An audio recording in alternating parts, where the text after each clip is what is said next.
Sometimes when there's nothing at stake, there's actually plenty at stake. There's no final spots on the line, sure, and no coaching job under threat right now. But this is a derby. And for the rest of 2023, this is as big as it gets for West Coast and Fremantle. For their supporters, for the players, for everyone involved in the clubs, there will be no greater stage this season. And for the youngsters in both teams, this experience will be finals-like. It's Derby 57 from an overcast Perth Stadium. Great to have you with us wherever you're listening around WA. Clint Wilden in commentary alongside Mitch Turner. Mitch, it's been a while since we've seen a close one, but West Coast, they've been competitive in recent weeks. So too Fremantle. Could we perhaps see a bit of a surprise when the Eagles host the Dockers a little bit later on today? I think we actually could, Clint. I'm tipping a close game. I think the Eagles will come out firing. Look, round 3, the Derby, it seems like a long time ago. The sides have changed a lot since. But the Eagles, they look like they had the Dockers measure a little bit in that match before they lost. Absolute injury carnage throughout. They lost 5 or 6 players. They were playing with injured players on the field. They would have made Fremantle very, very nervous that day. And I'm sure today, anytime there's a derby, I think both sides, especially the favourite, is always a little nervous coming into a derby with an upset brewing. But big day, as you say, Derby 57. Brennan Cox, a milestone for him from the Fremantle Dockers, plays game number 100. Had to wait a few extra weeks because of injury, but out of Westville Wood Torrens. It's his birthday tomorrow, Brennan Cox, so turns 25 tomorrow. Game number 100 today, a terrific effort for him, becoming one of the premier defenders in the league after his All-Australian squad selection last year. So congratulations to Brennan Cox. Excited for today's clash. Excited to have a chat to Adam Simpson and Justin Longmuir a bit later on as well. Yes, both senior coaches coming up very shortly here on Grandstand AFL. Talk about what was just a horror show for the West Coast Eagles, that round 3 game. Liam Ryan did a hamstring, hasn't played since. Jeremy McGovern needed surgery on a hamstring, missed the next 12. Jamie Cripps, surgery on an ankle, missed the next 11. Campbell Chesser suffered a knee injury too during the game, missed the next 6. Luke Shuey missed the next 2 with a hamstring issue. Alex Witherden knocked out, missed the next due to the concussion protocols. It was an admirable effort from West Coast. They actually fought back to cut the margin by 8 points at the final change before Fremantle went on to win by 41 points. It seems a long time ago, Shane Woden and Cara Antonio. Welcome to you both. I don't care what anyone says. There might not be final spots or anything else up for grabs, but this is a derby. They're always fiercely contested. They mean so much, particularly for supporters who have to go back and deal with the opposition fans at work on the Monday. Welcome to both of you. Thanks, Clint, Mitch, Wowie, listeners. I remember that game as well, and I think we spoke about it in the box. It would have been maybe a different story had West Coast had a fully fit team and available rotations, but as you said, Fremantle were able to run out the game quite convincingly. But I'm really looking forward to this contest. The last couple of weeks, both sides, obviously narrow misses and good wins. I reckon the midfield tonight, especially in the ruck, Williams versus Jackson's going to be one for me that I want to see how that unfolds. Jackson's been really impressive since Darcy's been out of the side and he's been able to hit the scoreboard as well. It's anyone's game tonight. I think Fremantle obviously would probably go in favourites, but it's anyone's game. It's a derby. It's not just another game here in the West, and I love these types of games. It's good to play in, but even better to probably watch. Yes, evening everybody. I am looking forward to this one and not ever been involved with these two clubs. Only the fact that I'm West Australian, there's a little bit of hype about it, isn't it? Certainly after all my career playing over in Victoria, it's just another game for me that I was seeing about. But you've been to enough now, though. Oh, absolutely, absolutely. And I've always loved the hype and the banter, probably more so pre-game and leading up to the game during the week. Players used to always get stuck into each other and throw a few barbs out every now and then. But it is a big rivalry, crosstown rivalries in big footy states. I expect Freo to win by 5, and they should win by 5, but there's just something in the air tonight that says that West Coast can. And after what I saw for a large majority against the Kangaroos a couple of weeks ago, that they can certainly win. What impacts will the emotion of the last 2 weeks have on West Coast? Neither of the players are actually going to be involved as such, but the retirements of well, their last two captains, their premiership captain Shannon Hearn, and then to back that up with Luke Shuey. I'd imagine it's been a really emotional couple of weeks for West Coast. If you're Adam Simpson, do you use those sort of triggers going into a derby, or is that just not necessary because of what it means for the state this game? Having not been inside internally, I wouldn't have thought Adam would draw on that a hell of a lot. I think that's just more comes from a player, whether or not you want to play for you. I think they're generally great men anyway. They are. They've been superstars for their footy clubs and terrific blokes. But again, I don't think you necessarily draw on that. It's, again, more about process and getting everything right on game day and just putting that little to the side, because you know what they've delivered. And if you can't get yourself up for a game of footy, and particularly this one, internally, individually yourself, there's something terribly wrong. We've heard during the week at the press conference, Justin Longmuir speaking about Hayden Young, who's been outstanding for 2 weeks in the midfield, has done a wonderful job. Not just an out-and-out stoppage type player. He's not just clamping down on someone, but has won his own football as well. With the injury to Ethan Hughes, we'll have to go back into defence. How does that change what Fremantle will be trying to do over this next 3 hours or so? I like Young across half-back. I think he actually really sets up a lot of their forward forays. But what do you think that means for Fremantle, Carl? Yeah, it's an interesting one because he's got lovely skills. He's an incredible decision maker off that half-back. But as you said, and as you've mentioned, Clint, he's played a really important role the last couple of weeks, locking down Neil last week as well was really, really important. And he just adds something different into the midfield group.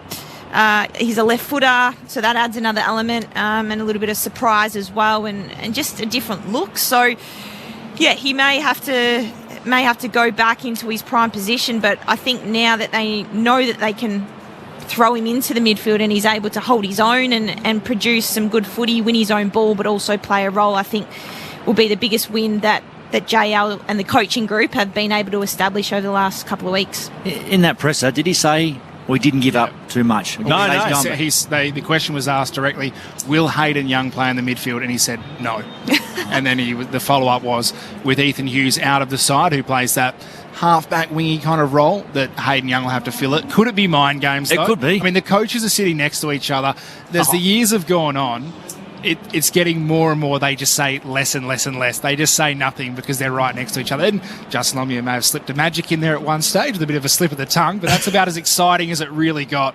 The sizzle's gone a little bit out of some of that. But well, true, but he does tend to just say, I don't want to talk about it, or I'm not going to tell you. Yeah. So for him to actually come straight out and go, look, we're going to have to play him in defence. He won't play in the midfield. I think great red herring if he's just been like, I either straight bat it or I tell you the truth, and he's gone out there and told a Porky. It'd be very good. It'll be Ducks and Drakes at its absolute derby best. And the days of Malthouse and, of course, Ross Lyon didn't mind throwing the odd one out there as well. So we'll see what happens. He goes to Tim Kelly.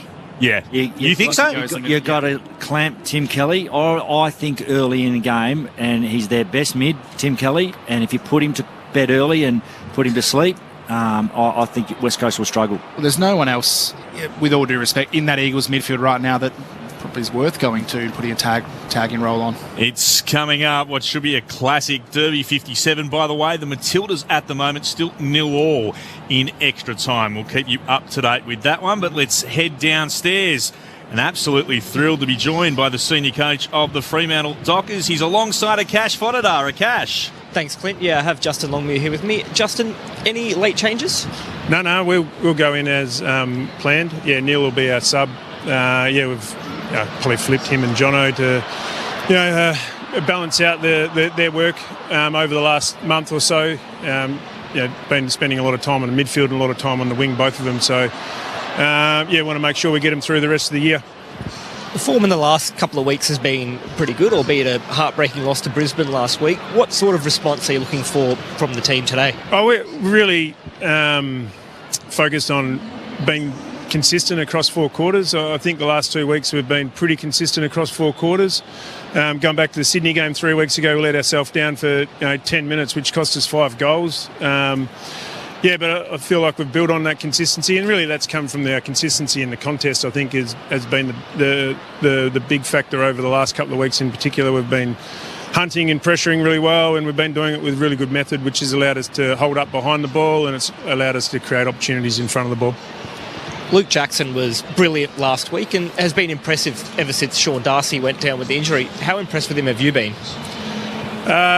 Yeah, I've been really impressed. Like, after the Geelong game, I think I said he was like a man possessed. He just hunts the ground ball, hunts the man with the ball. He forces turnovers, but he creates things offensively when he gets the ball in hand. And he drops out the front of contests as well and becomes involved in handball chains. So he does some things that other ruckmen in the comp don't do. I still see the future of him being able to spread his time, forward, ruck, and a little bit of time on ball. I think he's an elite ground ball player, and want to try and utilise that as much as we can going forward. I'll throw it upstairs to our team for some questions. You've got Clint Wilden, Mitch Turner, Shane Lawoden and Cara Antonio. Hey, JL, Cara Antonio here. Good luck for tonight. Thanks, Cara. Last week, you won your first quarter against Brizzy. Obviously, it hasn't been a strength of yours this year. What did you put it down to last week? We defended really well. I thought our backs held up. Probably unlucky not to go in a little bit further up. Probably just got a lot of things right, I guess. So first quarters are interesting. It's really about the process rather than the scoreboard, and I feel like we've got the process right a fair few times this year without getting the scoreboard right. So we look at the process more than anything, and I thought, like I said before, our contest was really strong, and we were able to show the right intent with the ball, but we were able to defend really well as well. And I think our contest and Team D has been at a really high level the last 2 weeks, and the first quarter was evidence of that last week. I know you answered this in your press conference throughout the week. We've just been speaking about it on air, but Hayden Young played a pivotal role last week on Neil. Please tell me we're going to see him play some midfield minutes tonight and maybe shut down Kelly. Yeah, well, he will.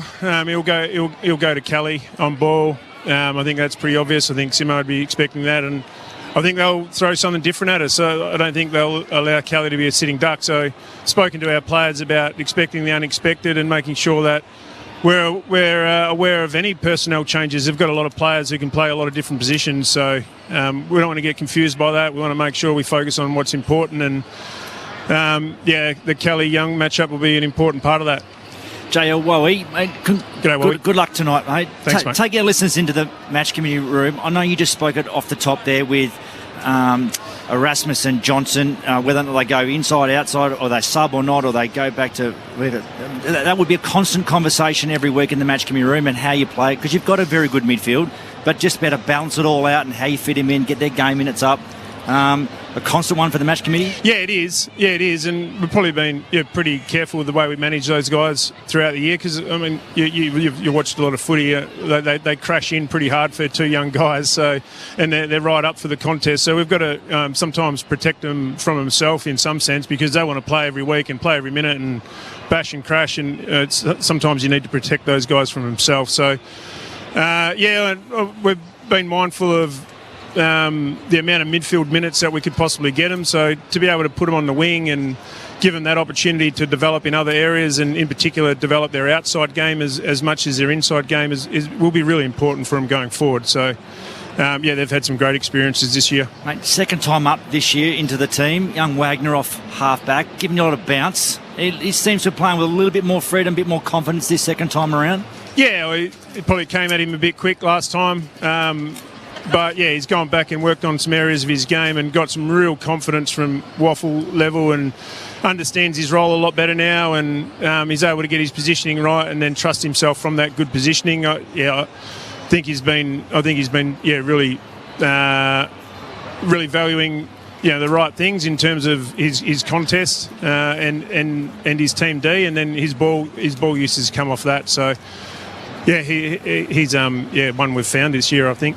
Justin, Mitch Turner here. Just a quick one on Brendan Cox, who plays game number 100 today. He missed a little bit of football recently, but how important is he to that back line? And a big effort, I guess, for him to play 100 games, considering he was trialled as a forward when he first came into the side and has now found a home down back. Yeah, he's super important. And I mean, we clearly see him and Piercy as our long-term key backs, and your key backs are the pillars of your back line, along with Luke Ryan. So, he's a super important player to us. I probably, when I came to the club, saw his intercept ability, and when he's aggressive and assertive in the contest and backing himself in the contest, it leads to us winning the ball back. And those players are really important in modern day football. The players who can stop opposition's attacks and turn them into your own attacks. They're pretty important. So I think he's done it really well. He's had some injury interruptions this year, but I think the last couple of years you've seen how good he can be, and really excited about his next 100 games.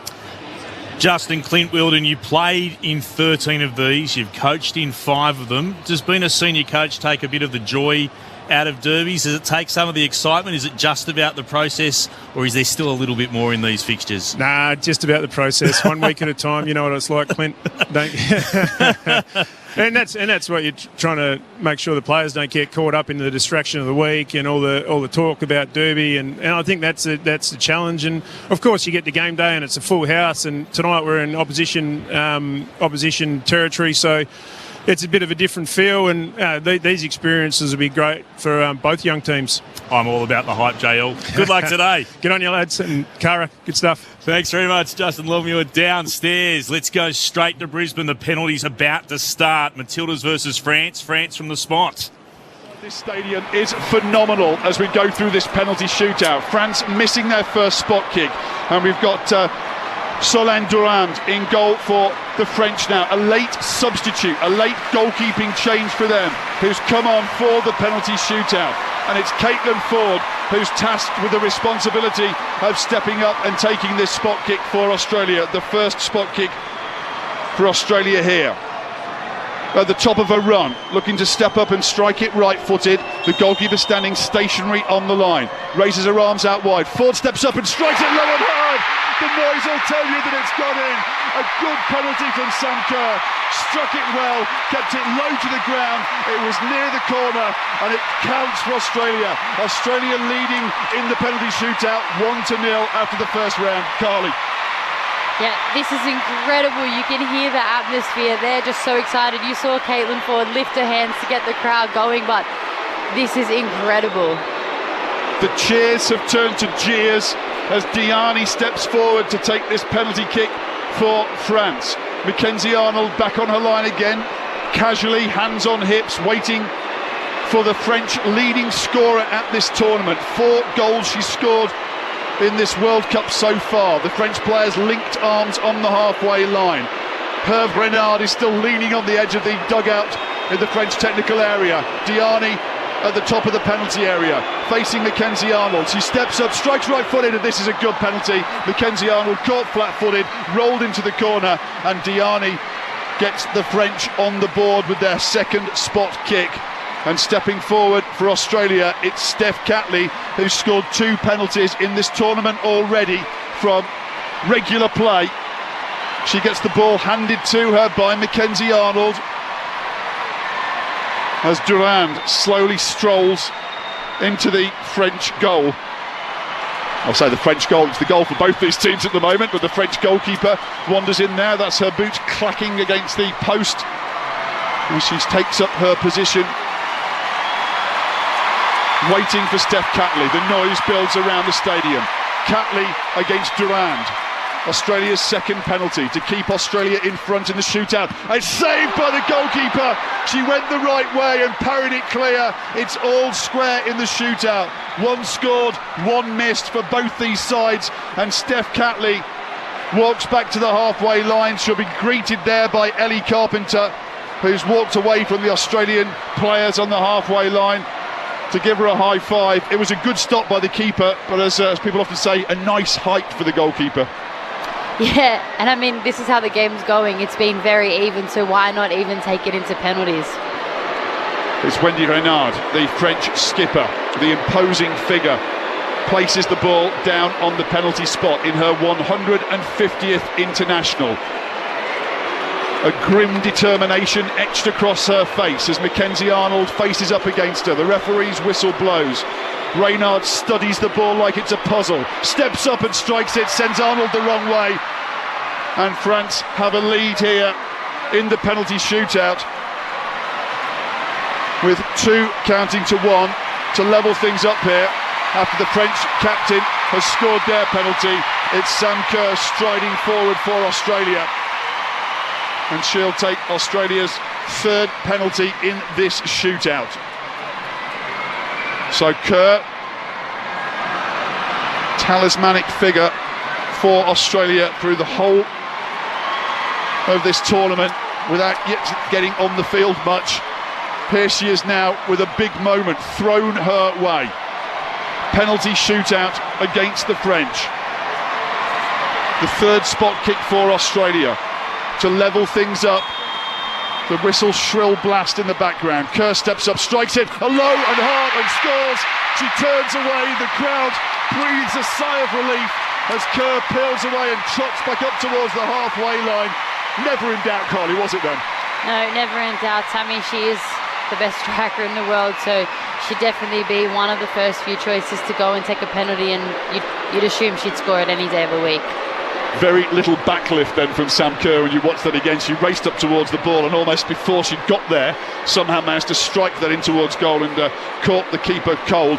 Now it's Eugénie Le Sommer who will take this penalty kick for France. Their number 9, super experienced centre forward, patched up nose from the course of this game, and she's faced up with Mackenzie Arnold. Steps up and Mackenzie Arnold goes the wrong way. She rolls it home. Le Sommer keeps the French with noses in front here, patched up or not. They lead the penalty shootout 3-2, with Mary Fowler charged with the responsibility of taking Australia's 4th spot kick here tonight. There's faces in hands all around this stadium. There's nerves from the Australian fans everywhere you look. It's excruciating, this penalty shootout.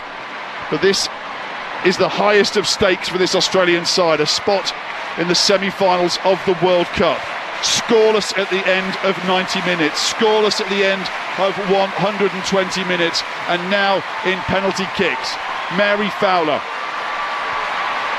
She's faced with Solène Durand, the French keeper here, who came on off the bench.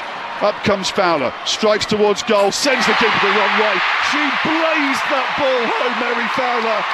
Hit it with venom. The keeper went the wrong way, but she wouldn't have stopped it if she'd set off last week, if she'd gone the right way.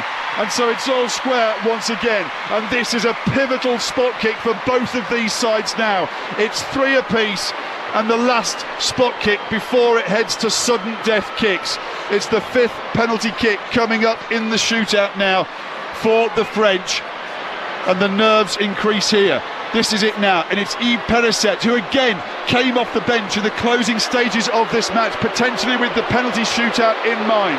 The jeers around the stadium. Mackenzie Arnold standing tall against her. Perisset runs up, takes it, it's been saved! She's turned it onto the post. Australia are 1 penalty kick away from the semi-final. Mackenzie Arnold with a superb stop.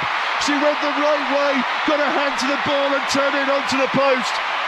And Australia, they know the next penalty kick will send them into the semi-final, and I've been looking at the halfway line to see who's coming forward to take the penalty kick, who's walking forward to take it. I couldn't see anybody coming forward because it's Mackenzie Arnold herself, Australia's goalkeeper, who can make herself a double hero here, making the save to deny Perisset. Can she put Australia into the semi-finals of the World Cup? It's goalkeeper against goalkeeper here. Mackenzie Arnold at the top of the penalty area, steps forward, shoots, hits the post. She's hit the post. It crashes away from the woodwork, and it is now sudden death. Unbelievable drama here in Brisbane. She could not have struck that one better. The goalkeeper was rooted to the spot, and it crashed back off the woodwork, and it's raced almost all the way back up towards the halfway line. Well, I don't know what to say, Carly, at this stage. I thought that was flying in. Oh, me too. I'm a bit speechless, to be honest. I definitely thought that was going top right-hand corner. And Mackenzie Arnold, she's very solid in taking penalties. I mean, I've seen her taking them before, so... But, oh my God, I just cannot believe the scenes right now. I am actually speechless, on the edge of my seat. Grace Guilloro has had to walk over towards the edge of the pitch to retrieve the ball from where it had bounced off the post. And she collects it and strolls casually up, looking as though she hasn't got a care in the world, despite the fact that the weight of a nation is on her shoulders. as France try and make their way to the semi-finals. It's sudden death at this stage. France shooting first. Gayaro steps up, takes it in. Mackenzie Arnold gets hands to it, but it finds its way past her. However, Mackenzie Arnold's querying this with the referee that she did the stuttering run up there, which is supposed to have been outlawed there. The referee looks like she's having a think here about this, or whether she's getting some chat from the VAR room. But she stepped up, paused before she struck the ball then, Gayaro. Absolutely no doubt about that. Stopped, then took the ball. And Mackenzie Arnold got a hand to it, couldn't stop it from going in. So what's the ruling here from the referee? Well, that penalty counts, and Australia have to take the next spot kick. And it is going to be Katrina Gorry who steps up to take it for Australia. So now, at this stage, it's sudden death. Gorry has to score to keep Australia alive. So despite Mackenzie Arnold beseeching the referee then and saying that maybe should have been retaken, it was allowed to stand, and Gorry it is who steps up to take the 6th spot kick for Australia. A deep breath from Katrina Gorry. Faced up by Durand. Gorry steps forward, strikes the ball, beats the keeper just. The goalkeeper got 2 hands to it but couldn't keep it out.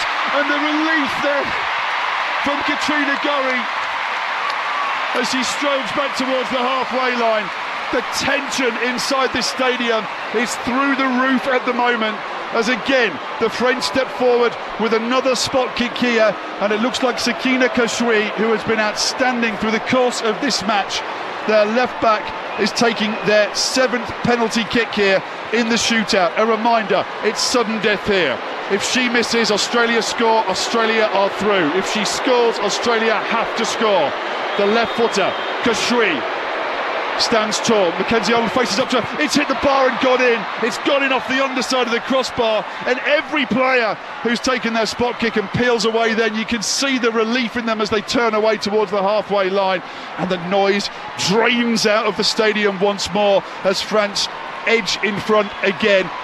And it's now Tamika Yallop off the bench who steps forward to take the penalty kick. The hopes of a nation in her hands now. The noise building around the stadium, urging the Queenslander on to drive this ball home in a home state, to take a home nation into the semi-finals of a home World Cup. Yallop at the top of the penalty area steps up to take this penalty. Durand stationary on the goal line. Yallop steps in towards the ball, little stuttering run up, sends the keeper the wrong way and rolls the ball home. That was a great penalty from Tamika Yallop, and again the eruption of emotion around the stadium and from the player herself as she trots up towards the halfway line to get greeted by her teammates. 7 penalties down, it's 5 apiece here. Maëlle Leclerc strides forward to take the next penalty kick here for the French. The central defender, who had a couple of goal-scoring opportunities herself in the first half, is taking the 8th penalty kick of the shootout for France. Leclerc faced up by Mackenzie Arnold, who's got hands on hips. Leclerc places the ball down confidently, steps back towards the top of the penalty area. Arnold on the line, the whistle blows.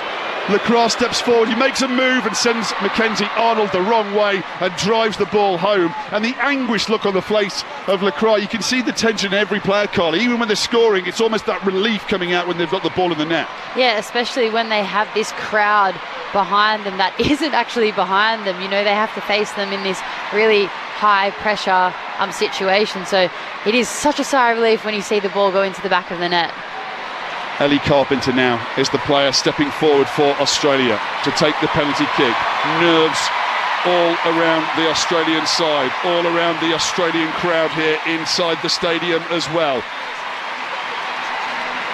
It is going to be Carpenter faced up with Durand, who's bouncing on the line this time. Solène Durand brought on for the penalty shootout. And it's Carpenter playing a football in France, looking to knock the French out of the World Cup to keep Australia in. Carpenter takes the penalty off the post and in. It clattered into the post and nestled into the back of the net. and the emotion from Ellie Carpenter is writ large on her face as she punches the air and urges the crowd inside the stadium to get behind the side once more. We're still going here. Ellie Carpenter scoring for Australia, and another penalty kick to be taken now for France. I'm losing track of who's taking this. I think it's Kenta Darley. Hasn't she taken a penalty already? No, she hasn't. It's Kenta Darley who steps forward now to take the penalty kick as the jeers ring out around the stadium. The 9th penalty kick. Darley against Arnold. Arnold saves it! Arnold saves it! She's turned it away around the post. And a great stop from Mackenzie Arnold, but the referee wants this taken again. The referee is calling it back, and she may get another chance to take this. So the referee is looking at this. Mackenzie Arnold, to me, did nothing different then than she's done on any other spot kick, moving side to side on the goal line. The referee is having this looked at by VAR, and this may have to be retaken. So the goalkeeper may have moved off the line. Factual revision, the goalkeeper out the line. The goalkeeper was out of the line, according to VAR. And if this couldn't get any more dramatic, Darley has to take this kick once again. Well, she's marginally off the line, but again, that's a harsh call to make. She got hands to the ball, it wasn't a great penalty. Mackenzie Arnold back on her goal line again now.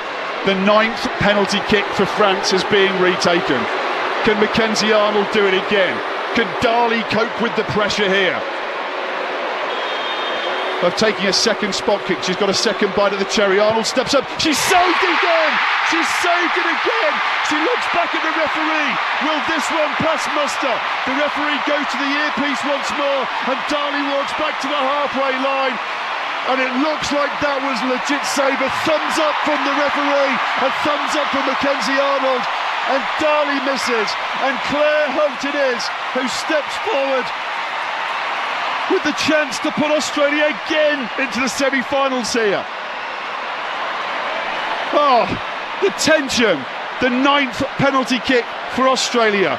It's Claire Hunt in her 11th international game of football who steps up, grabs the ball, and has that chance to put Australia through. The nerves around the stadium, the tension around the stadium.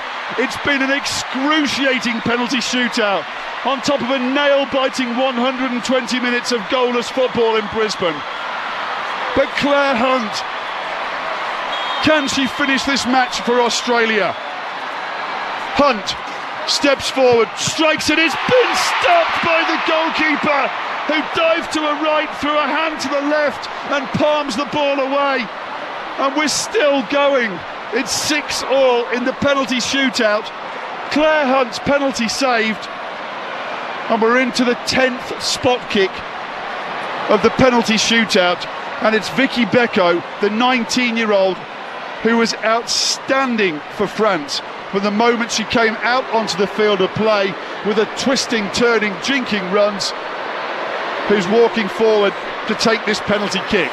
Well, I don't expect that the 19-year-old thought that she was going to be in this position at the end of this match, stepping forward with a vital penalty kick.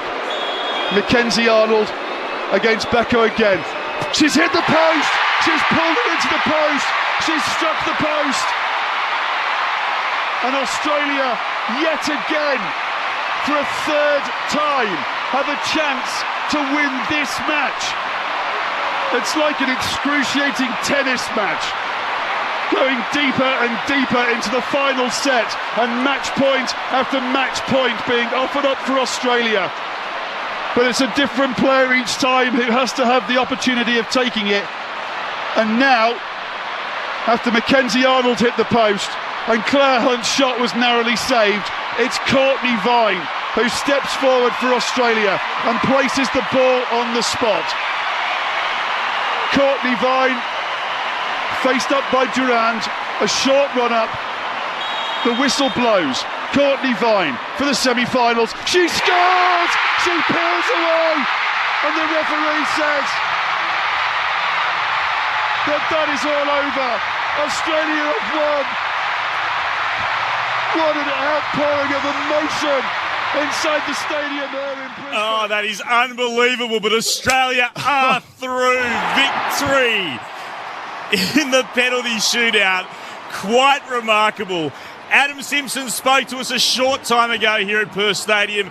He's downstairs, or was, with Akash Fodder. Thanks, Clint. I've got West Coast senior coach Adam Simpson down here with me. Adam, to start off, any late changes for the game tonight? Yeah, unfortunately we've lost Petch.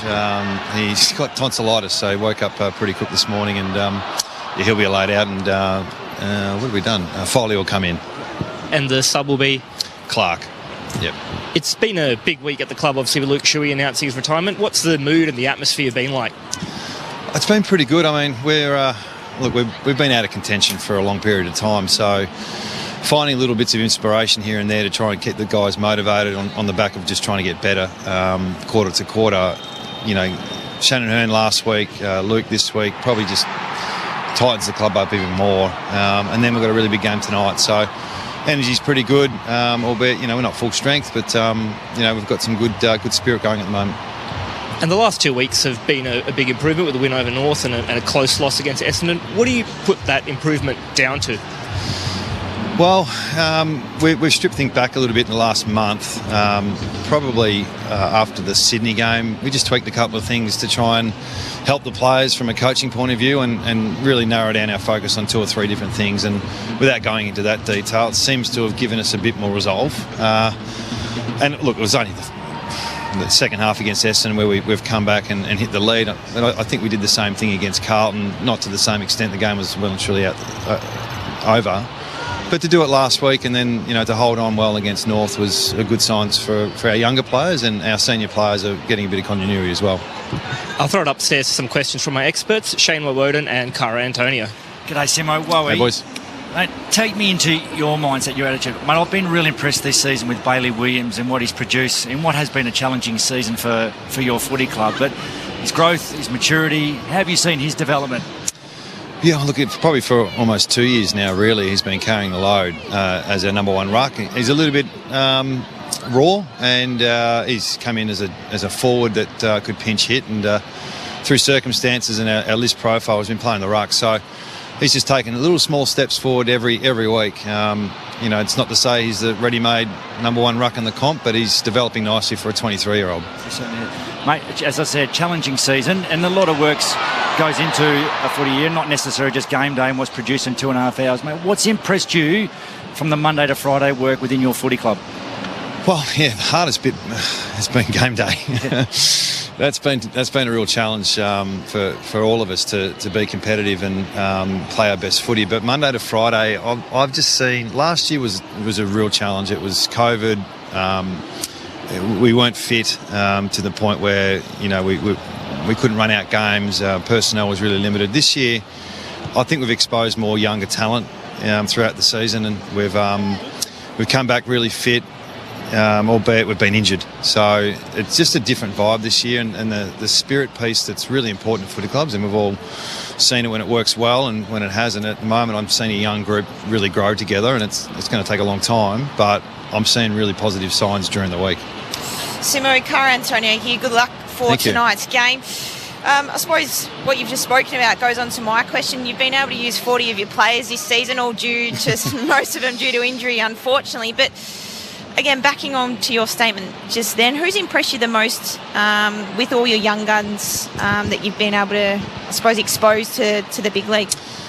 Well, look, we've probably played 8 or 9 or 10 most weeks, 20 or under, and then we've got, you know, 8 or 9 elder statesmen. So the gap in the middle is the bit we're chasing the next few years, getting some games into younger players. So some of the guys that played early in the year and even now are probably not quite ready for AFL. So how many games of AFL is games of waffle? Like, you know, there's 10 games of waffle, one game. It's hard to tell, but we've thrown him in the deep end. And, you know, Noah Long's probably one that comes to mind. He's 18. He's almost played every game he's been available for. Elijah Hewitt, Ruben Jimby, even young Hoffy's, you know, I think he's had a really good year in his second year. Campbell Chester's played bugger all football in the last 4 years, so to play 15 or 16 games this year and slowly pick up the speed of the game, that's taken a while, but yeah, I don't think they would have had the same opportunity if we had more health. Adam, Mitch Turner here. Hey, Mitch. You've won your last 2 first quarters in the last couple of weeks, and you started well. Fremantle have won just 1 opening quarter in the past 6 games for them. How important is it for you to get off to that fast start? Is that something that you've kind of drilled into the group, that you can get on top of the Dockers early? Not really. No, we probably don't go into the depths of the opposition at the moment with what we're trying to do.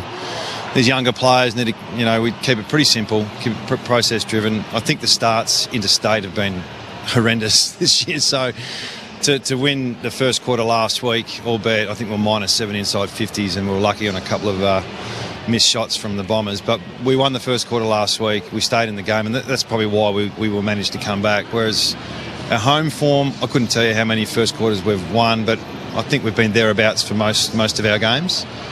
We just let little moments in time go where 4 or 5 goals in a row and suddenly the game's over. That's been our issue at home. Speaking of processes, Adam, Clint Wilden here. The process to name a new captain for next season. You probably haven't thought about it, but you've been a captain 5 years at North Melbourne. You've worked with the likes of Darren Glass as captain, Shannon Hearn, a premiership captain. We know what Luke Shuey's done. What do you think it takes when you look at this current group you've got to become the next captain of the West Coast Eagles? How long have we got? Look, the best captains, the best leaders care the most. Is the way I look at things, and it's not just the boys. It's the crowd. It's the staff. It's doing the right things for the sponsors, and then above all, it's being a good teammate and good player. So you really try and. No longer is it just your best player as the captain. There's a whole range of things, and that's why looking at Luke and Shannon, they're just great clubmen, and they do anything for the club. They love the club. They love their players, but they've got a really good balance between the old. We're all going on a footy trip, but we're all turning up to a sponsors function and doing the right thing there. So that balance is important to me. The unity is so big. So that's what we look for in the next one. Will that be a player-driven initiative to decide, or will that come from the coaches? Through that, yeah. Traditionally, it's been I went through the leading teams era, where all the players got to vote it, and then it was just ratified by the coach and the board. Where I don't know, we'll look at it. I haven't even thought about it really, but it's such a big role these days. It involves so much. So I suspect we might just do what we've done in the past, but I haven't spoken to anyone about that. Last one, I was really impressed by the way that you didn't get as grumpy as you would have had every right to be when there were allegations about West Coast not trying at the end of the game last week. Were you internally filthy about it? How did you cope with that? I've been grumpy on occasions this year. I'm not sure if you guys have noticed, but it's hard not to be with some of the rhetoric that I get, which is, it's all part of the job. But that one, it's getting close to the integrity piece, isn't it? When someone challenges your integrity and, challenge my coaching, but the word tanking should never come out of someone's mouth in regards to any of our coaches. So it's interesting. I was hoping someone's going to ask me the question in the press conference yesterday. I watched the Brisbane Fremantle game last week, obviously. Fredericks kicks a goal. There's 2 points in it. There's 2 minutes to go. And guess what Brisbane did? Nothing. They just played 6-6-6 back in their system. They had a win. It's all good. We actually put a couple behind the play, which was equalised. Then we sent extras to the stoppage, which we still lost. But I just don't want to... I know I've done it now, but to go in the detail, is it really worth doing any of that stuff? Because it just makes the article go longer. So I've probably done that again. Sorry to bring it up again. Also, no one weirdly mentioned the worst throw I've ever seen with a ball up in the middle of the ground. I showed the players that. So no comment on that one. Oh, fair enough too. Simo, we appreciate you talking to us. Good luck. On you boys and girls. Good one.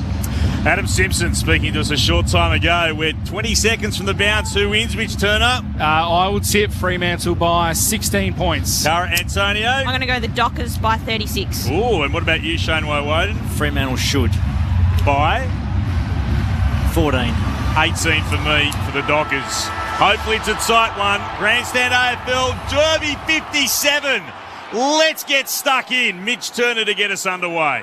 Alex Pearce won the toss for the Dockers. They'll kick to the Graham Farmer Freeway end of the ground. The crowd still ecstatic from the Matildas result. Await the umpire to put the ball into play.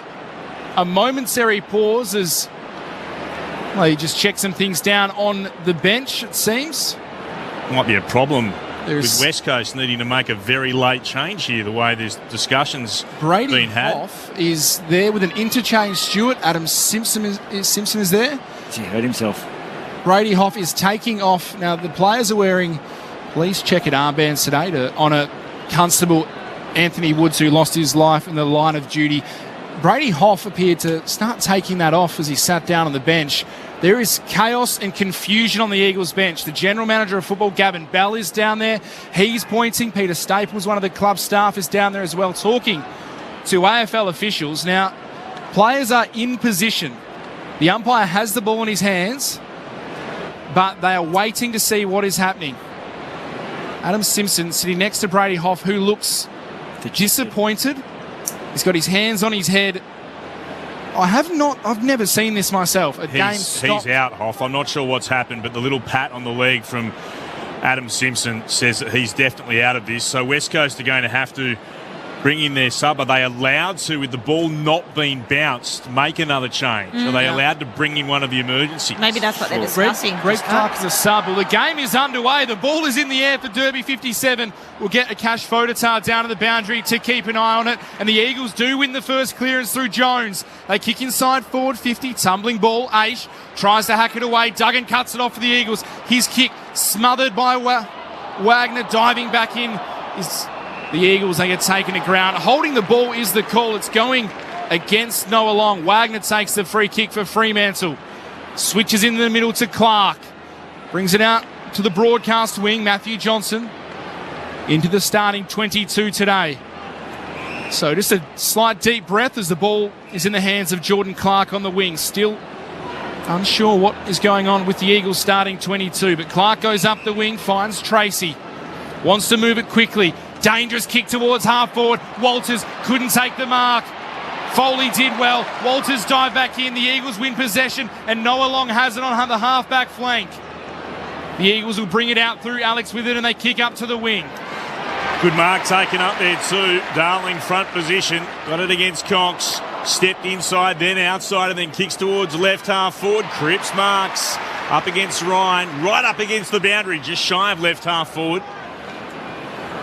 West Coast heading towards the city end of Perth Stadium this opening term. Kick goes into the left forward pockets. Cox floating across in front of the pack. Marks for Fremantle. It was the Dockers who won the toss and elected to go to the Farmer Freeway end. Left of our broadcast position. Fremantle in possession. Short pass goes to Aish. Will kick beyond defensive 50 to Henry. Got the bright orange boots on tonight. And he marks there for Fremantle. Henry's kick short. Finds Luke Ryan just outside defensive 50.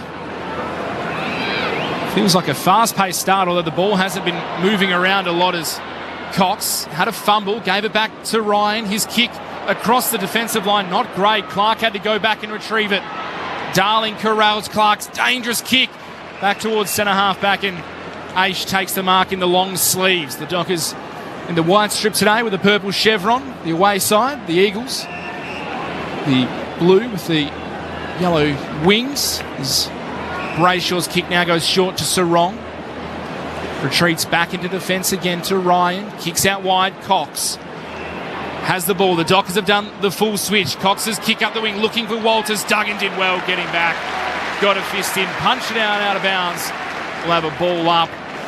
Coming up to 3 minutes played. Opening term. Derby 57 from Perth Stadium. So they're happy to build the ball up a little bit through uncontested marks, particularly in their back half. All spun back into play. Williams against Jackson. Williams palmed it down. Sarong has it. Gave it off to Henry for the Dockers. Then to Brayshaw. Now to Warner. Ugly kick towards centre-half forward. Trying to put his head over the football. Foley. Spilled out the side. Picked up by Yo. Stepped inside one. Then broke away from the Walters tackle. Gave it off to Gaff. Kicks down the southern wing. Cox front position against Darling. Won it to ground. And then Darling went up to gather. Tackled the ground by Clark. Ball up. Just forward of centre wing. Southern side of Perth Stadium for the West Coast Eagles. No score opening 3.5 minutes in the opening turn. Ball back underway on the wing. Eagles through Hewitt. Retreats back to Gaff. Back to Hewitt on the boundary line. Tackled solidly by Sarong. Able to get the handball clear. Kicks towards half forward. Over the head of Clark. Ryan had a fumble. Long did well to get it to Jermaine Jones. The umpire's calling it back. It's an Eagles free kick. It's going to Jack Darling. The free kick is just inside the forward 50 at left half forward. He could go the distance from here, Jack Darling. The pressure's been good from both sides early as well, and this is within range for Darling, so he needs to go back and convert to start strong for the Eagles. We'll get down to a cash photo in just a moment. Jack Darling kicking for the opening goal in Derby 57. Third on the all-time list for Derby goals with 50, Jack Darling. Makes his approach. Kick is into the man on the mark. It's smothered. Terrific work by Jordan Clark. The Dockers win it back. Henry tight on the boundary line. Gave it to Wagner. Now Brayshaw. Young streaming out of defence. Kick up the wing. Can't get it to Walters. The Eagles win it back with it. His kick too hot, but it finds the chest of Rotham. Turns. Kicks long. One-on-one. Goal square. Allen! Too good for Pearce on this occasion. Outsmarted him, took the mark in the goal scale, kick it from directly in front, 5 metres out. Costly turnovers. Jordan Clark's on his haunches there. Has been for a minute or so. Good mark in the goal square by Allen. He's led the way for the Eagles all year. Today's no different. Oscar Allen, the first goal of the Derby. The Eagles strike first. They get the opener through the boot of Oscar Allen, having a terrific season. The key forward. That's goal number 46 for Oscar Allen. As we head downstairs quickly to a cash photo day, who has an update from the boundary. Yeah, so Brady Hoff is the latest of outs with illness, and Jack Williams will come off the emergency list and play, and Greg Clark will remain as the sub. So West Coast only has 3 players on the bench at the moment, while I assume Jack Williams is probably warming up in the rooms to get ready to join this game in place of Brady Hoff. They would have had to have run into the stands and said, get changed. Literally. Why would you not have Clark? Hate to have had a big feed. Strange. That's my question. I would have thought Clark surely has gone through the whole warm-up. You would throw him in. Guess the question will be asked in the post-game. Bounce of the footy to restart. Jackson couldn't get a touch of it. Going to the ground was Williams. Looked to try to knock it back. Couldn't dispose of it. Umpire circles here. Thought about a holding the ball decision for a moment against O'Neill. It's been held to him by Young. Ball up the call. He is in the middle, despite what JL said at the press conference. Well, he was honest with us on Grandstand AFL a bit earlier. From the restart, it spills down to Sarong, who's immediately set upon. Cripps got him one way, O'Neill the other. Another ball up, just forward of the centre circles for West Coast. Got the opening goal from the boot of Oscar Allen. Williams palms it down. Trying to get to it was Brayshaw first time. It's been held in. Sarong had it, tackled by Kelly. Another ball up. They're slowly edging their way forward like a rugby ruck. Ball put up into the air once more. Both rucks had a tap.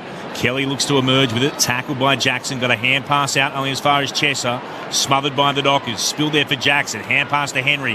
Back to Jackson. Got away from Foley. Gave it to Aish. Cleverly works. The kick goes to the outer side. Taken out there by Corbett. They turn it over. Marked by McGovern, who moves it on. Jermaine Jones back in the team. West Coast inside forward 50. Ugly looking kick. Ryan will get back there. And cleverly enough is able to paddle it towards the boundary line. Educated the way he saw it over the line from the O'Neill kick. It's great. It's great defence by McGovern. Just reading kickers' cues to be able to intercept that ball. West Coast 1 straight 6. Dockers yet to score. 8 gone in the first. Darling v Jackson in the ruck. Jackson won it down to Sarong. Fremantle able to clear. Coming out was Tracy. Couldn't take the juggling attempt. The Eagles have it back. Chesser. Forward handball to O'Neill. His snap around the body smothered by Frederick. Falls into the arms of Kelly, and the Eagles content to see the ball out of bounds. So a ball in just forward of the wing for West Coast. They lead by 6 points. 1 straight 6. Fremantle yet to score. Adam Simpson down on the boundary line. Chaotic start for the Eagles, but they have the lead early on as Sarong gets it out to Henry from the stoppage. The Dockers under pressure. Wagner tackled by Petrescu-Seaton. Back into the side after serving a 2-week suspension. Another ball up, still just outside half forward now for the Eagles. Jackson v Williams. Ball comes down, taken in the contest there by the Eagles, and Jamie Cripps couldn't go anywhere. So another ball up. Both teams wrestling early as Jackson got the ball down to Brayshaw. His kick out wide towards the boundary. Will it make it over the line? It does. Did Campbell Chesser pick it up before it went over? He may have just cost them a insufficient intent free kick. But we'll have a ball up on the wing, just slightly favouring the Eagles' attacking side. 9 minutes played, opening quarter. Spun back in. Jackson stretching with the right. And off the fingertips. Kelly couldn't gather. Jackson could off the ground. Umpire spots a free kick going the Eagles' way. Holding decision to Kelly. Stands on the outer edge of the logo. Southern wing. Looks inboard. Decides to go backwards with the kick to McGovern.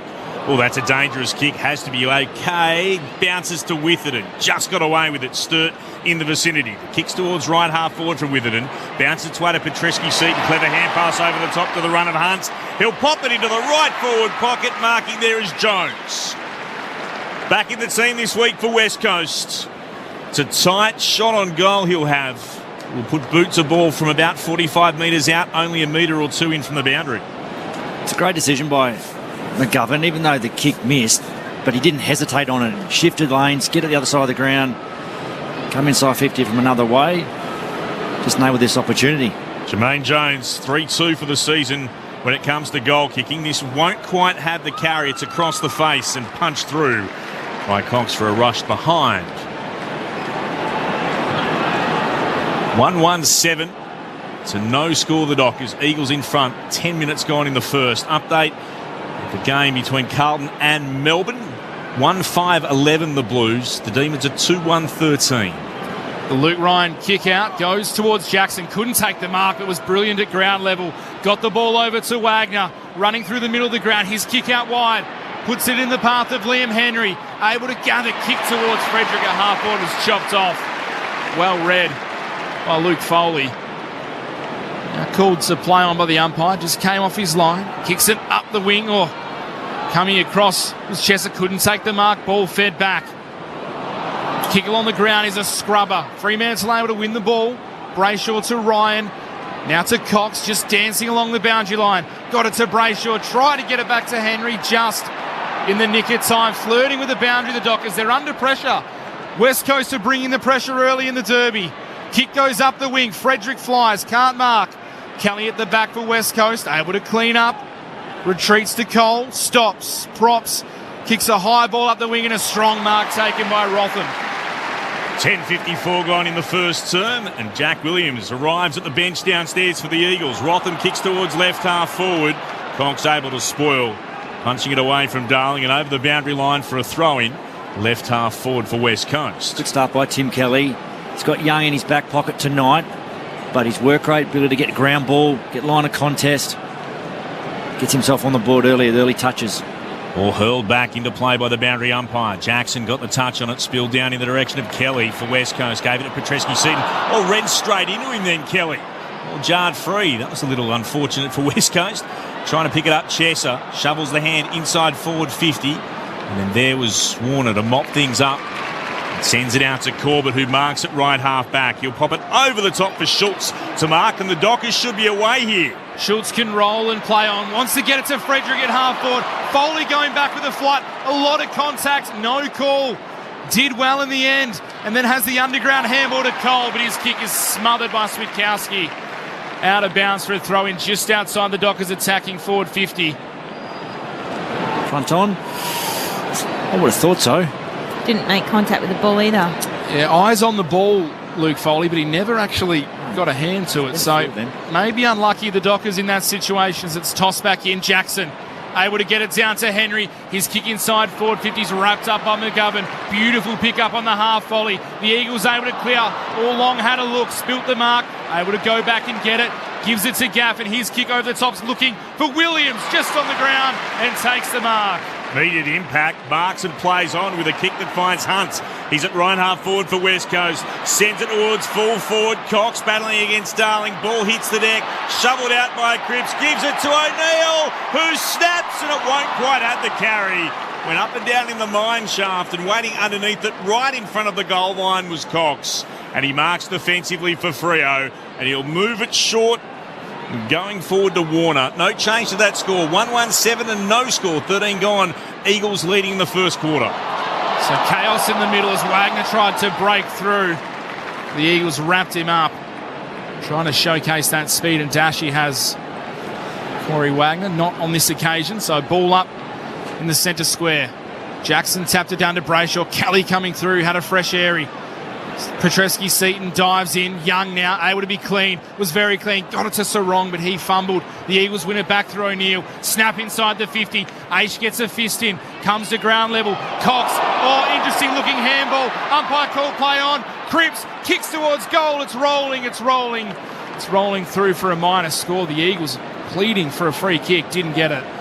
The Eagles, though, move to 1-2-8. The Dockers yet to score. 14 and a half minutes played. Opening quarter. Perth Stadium, ABC Grandstand football.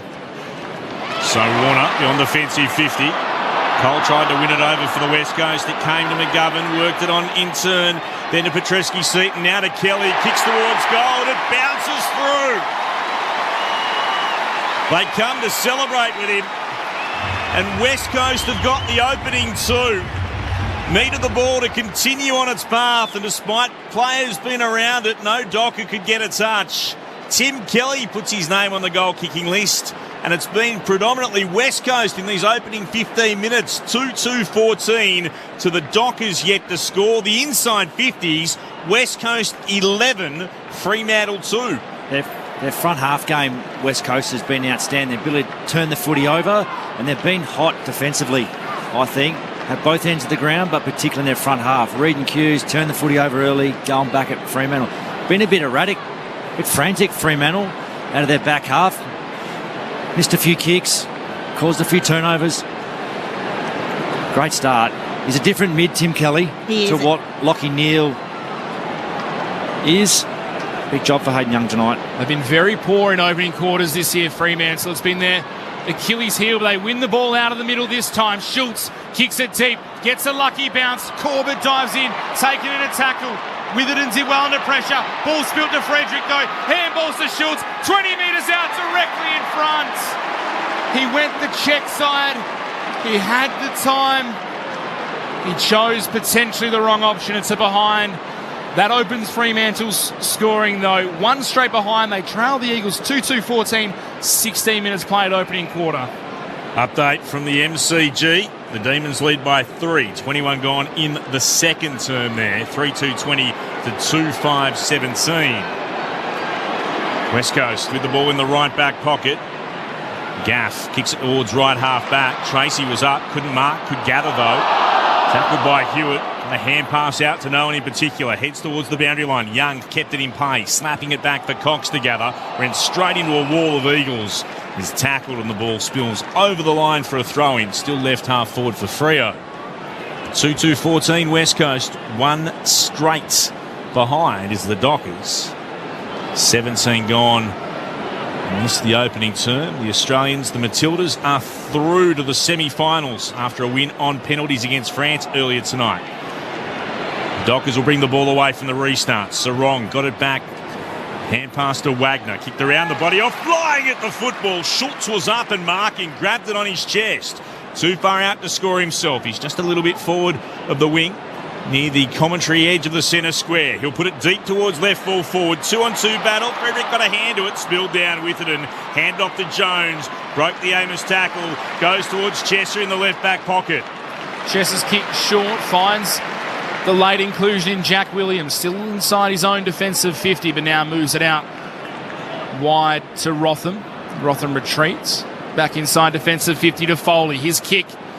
A switch back towards his defensive goal square. Hunt.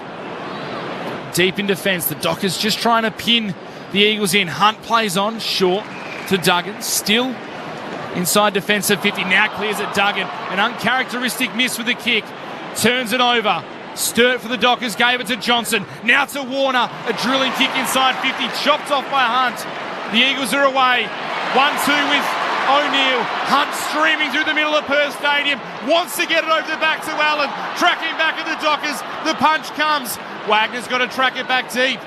Gathers for Fremantle. Able to clear. Able to calm. And finds Johnson outside defensive 50. Who goes up to the wing and Sturt takes the mark. Sturt marks, turns, plays on, kicks towards left half forward. Frederick turn. Can he keep it in play? No. Hunt winded in the middle of the ground. Tracy just with the shirt front got him where it hurts, I think. Cash followed up. What did you see downstairs? Yeah, Hunt just very slow to get up from that collision as he kicked the ball, and he's coming straight to the bench now with the doctor and the physio. Looks a little worse for wear. just like the first derby, Eagles in trouble in this derby before the game even started, with the illness seeing Hoff having to come out, the late change coming into the team, Williams. And of course of the Jack variety. 13 points West Coast lead, 20 gone in the first. Ball spun back into play. Another ruck could get to it. It's allowed to bounce. Emerging with it, Johnson has it for Fremantle. Shoots on goal from 49 metres out. Terrific finish. Matthew Johnson.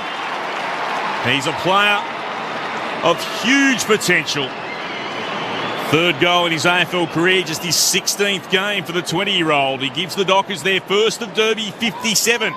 West Coast 2-2-14. The Derby, the Dockers 1-1-7. 19 gone in the opening term. He's their next big mid coming through. Ability to drive his legs then, get out of the contest. Nice little sidestep. Yeah, and back himself in. Not look to pass that. Break 50, knock it over. He's really good. Beautiful lateral movement, Matthew Johnson. He's still, I'm backing it, still the steal of the draft that year.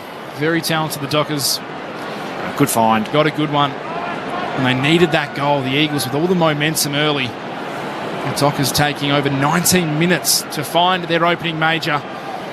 Fremantle have won just 3 opening quarters this season. The ball goes up in the air. Jackson taps it down, looking for Switkowski in the middle of the ground. Dives on top of it, ball bobbling around, players crashing in. Umpire will ball it up. 2-2-14 the Eagles, 1-1-7 the Dockers. Ball back into play. Umpire finds a free kick. It's going the way of the Dockers and they take the advantage. Wagner drives it into the pocket. Going back is Frederick. Can't mark. Schultz. Crumbs. Snap on the left foot. Is a curler. A beautiful finish from Lockie Schultz. So crafty, so opportunistic. And he knows how to find a goal for Fremantle. And just like that, they go bang, bang. 2 quick ones. The margin cut back to a 1-point lead. 2-1-13 the Dockers, 2-2-14 the Eagles. Our experts here on ABC Grandstand Brownlow medalist Shane Woden, former Dockers AFLW captain Cara Antonio. They give you a chance, the West Coast defenders. A little soft drop there. I think Luke Foley was the one. Yes, it is. Just enabled the ball to fall to the front. Brings Lockie Schultz into play. Just put a big fist and put it 20 rows back. Would have been the ideal situation there. But 101 crumbing. Good forward craft by Lockie Schultz. 1 point ball game. The Eagles over Fremantle.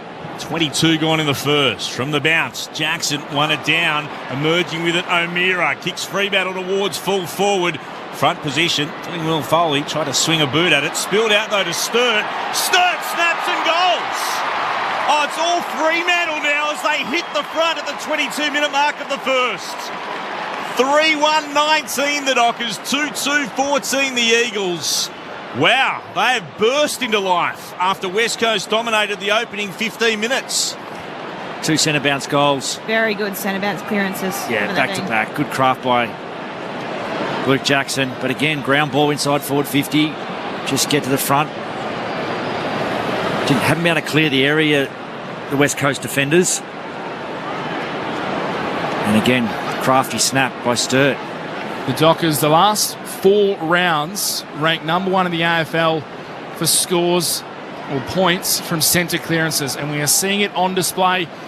Shane Woden and Cara Antonio are pointing out, can they do it again? The ball is back in the middle. 3 in a row for the Dockers. 3 in less than 3 minutes. As Jackson and Bailey Williams will do battle again. Jackson taps it forward. Kelly gets it for the Eagles. Oh, gave it to Duggan. Was tackled by Switkowski. Brayshaw gets Fremantle inside forward 50. Diving is Corbett. Can't take the mark. Cole did well for West Coast to clean up. Gave it to Hewitt. His kick smothered off the boot. Ricochets out of bounds beyond defensive 50. And it'll be a ball up, but another centre clearance to the Dockers there. Just feel like they've settled a bit now, Fremantle, haven't they?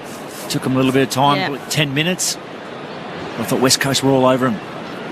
Fremantle lead by 5 points. Time on opening quarter. Williams this time did well to get the tap to the front. Coming through was Hewitt with pace, taken in a tackle. Now Duggan clears the kick out of congestion, up the wing. No teammate there. The umpire sees the same. The crowd don't like it, but it's a free kick to Fremantle. Clark will send them back inside forward 50. Clark into the left forward pocket. They fly from everywhere. No mark taken. Williams tries to get a hand pass through traffic. It's been locked in. Ball up the call. Corbett got in the way. Dockers by 5 points. 25 gone in the first. Up into the air. Both rucks have a tap. Spills down. Hewitt gets a clearing kick for West Coast towards right half back. Off hands it comes to Walters for the Dockers. To Clark. Took a little bit too long. Was tackled, but the kick was perfect nonetheless. And Jackson marks. He marks about 45 from goal. Slightly worse than a 45-degree angle to the left. Definitely gained the momentum back, haven't they? Wowie just cleaner, got more control when ball is in hand, and I don't know if that meant to go to Jackson, a little toe poke, but it ended up in his hands. And we mentioned at the start of the call how important he's been the last few weeks. With Darcy out, just needs to go back and convert this one. He was outstanding last week. Picked up the top votes from the Coaches Association votes. Here is Jackson. From 48 metres out, it starts out to the right. It swings, but not enough. Missing right for a minor score. It's his ground ball game, which is impressive, isn't it? For a tall bloke, absolutely. 3-2-20, plays 2-2-14. Dockers over the Eagles in Derby 57, 26 gone in the opening term. So Witherden's kick out went to Duggan. He sent it straight back to Witherden, basically taking another kick out as now he switches to the far side, and Cole has the ball, the left back pocket. Short, dangerous kick, had to be good, was able to find Foley. The Eagles with 2 laid outs today. Jack Petrocelli, the first with illness, and Brady Hoff on the stroke of the bounce down as the ball goes to the wing, tapped into the path of Schultz. The Dockers have it again. His kick finds Amos on the chest. He's at right half forward. He's maybe a touch too far out to score. The man on the mark is right on the 50-metre paint. Can he go the journey from here? No, I wouldn't have thought so. It's the top of the goal square, I would have thought, on this one, little three-quarter kick. He's a very accurate kick at goal, Jai Amos, but this will be one of the harder kicks he's ever had. Runs around. Kick is on the way from Jai Amos. It's a boomer off the boot. It's touched on the line. He gave it every chance, Jai Amos, but it wasn't quite long enough. It's a minor score. The Eagles will have the ball back. 3-3-21 the Dockers, 2-2-14 the Eagles, 27 minutes played. Witherden goes right up the corridor, almost lands in the centre circles, spills out to Brayshaw for the Dockers. To Cox, just got the hand pass away from Cripps' tackle, gave it to Clark, now to Jackson. Jackson on the wing, commentary side, moves it closer towards the wing to Frederick, who marks and plays on off a step to Switkowski. Between the wing and left half forward. Glances inboard, Switkowski. Would have gone short if you'd wanted. Elects to go on a little bit of a run and put it into the forward 50. No one could take the mark. At the back, Sturt was there. So too was Schultz. Tried to soccer it towards goal. Missed. Misses left. Minor score. 3-4-22 the Dockers. 2-2-14 the Eagles. 27 and a bit gone in the opening term of Derby 57. Grandstand AFL on ABC Radio Sport Digital. And now streaming on the ABC Listen app. Yo this time for the Eagles. The kick-out duties. Kicks to the wing. Falls off hands to Young. Ball was sharked by Hewitt, but Young was impeded. Pushed in the back by Kelly. So he'll win the free kick. If you can't tell, it's an Eagles home game. Not happy with the call, but Hayden Young has the ball. Sends it long inside the forward 50. Amos flies from the side, so too Williams. No one can mark. Ball bobbles at ground level. Duggan feigned the handball, gave it back to Cole. Clearing kick off the side of the boots, a wobbler. And it's out of bounds on the full. Can't get to their back half at the moment, West Coast Eagles. Frederick tried to take the kick quickly. The umpires just coming together to conference. Suggestions from one field umpire that it may have been touch, but it didn't look touch from our angle. It looked like it was clean out of bounds off the boot of Cole, and that's the conclusion they come to in the end. So Michael Frederick has the ball 65-70 from home. Plays on. Kicks it long to a pack. Flyers are there. Ball comes to ground level. Amos gathers, taking a tackle, dispossessed. Umpire blows a whistle. Said the tackle lingered too long. Maybe dangerous tackle too. The umpires paid the free kick to Jai Amos on the slightest of angles, 5 metres out from goal. This one should be a certainty for the Deadeye. Didn't have it. Good entry, deep entry.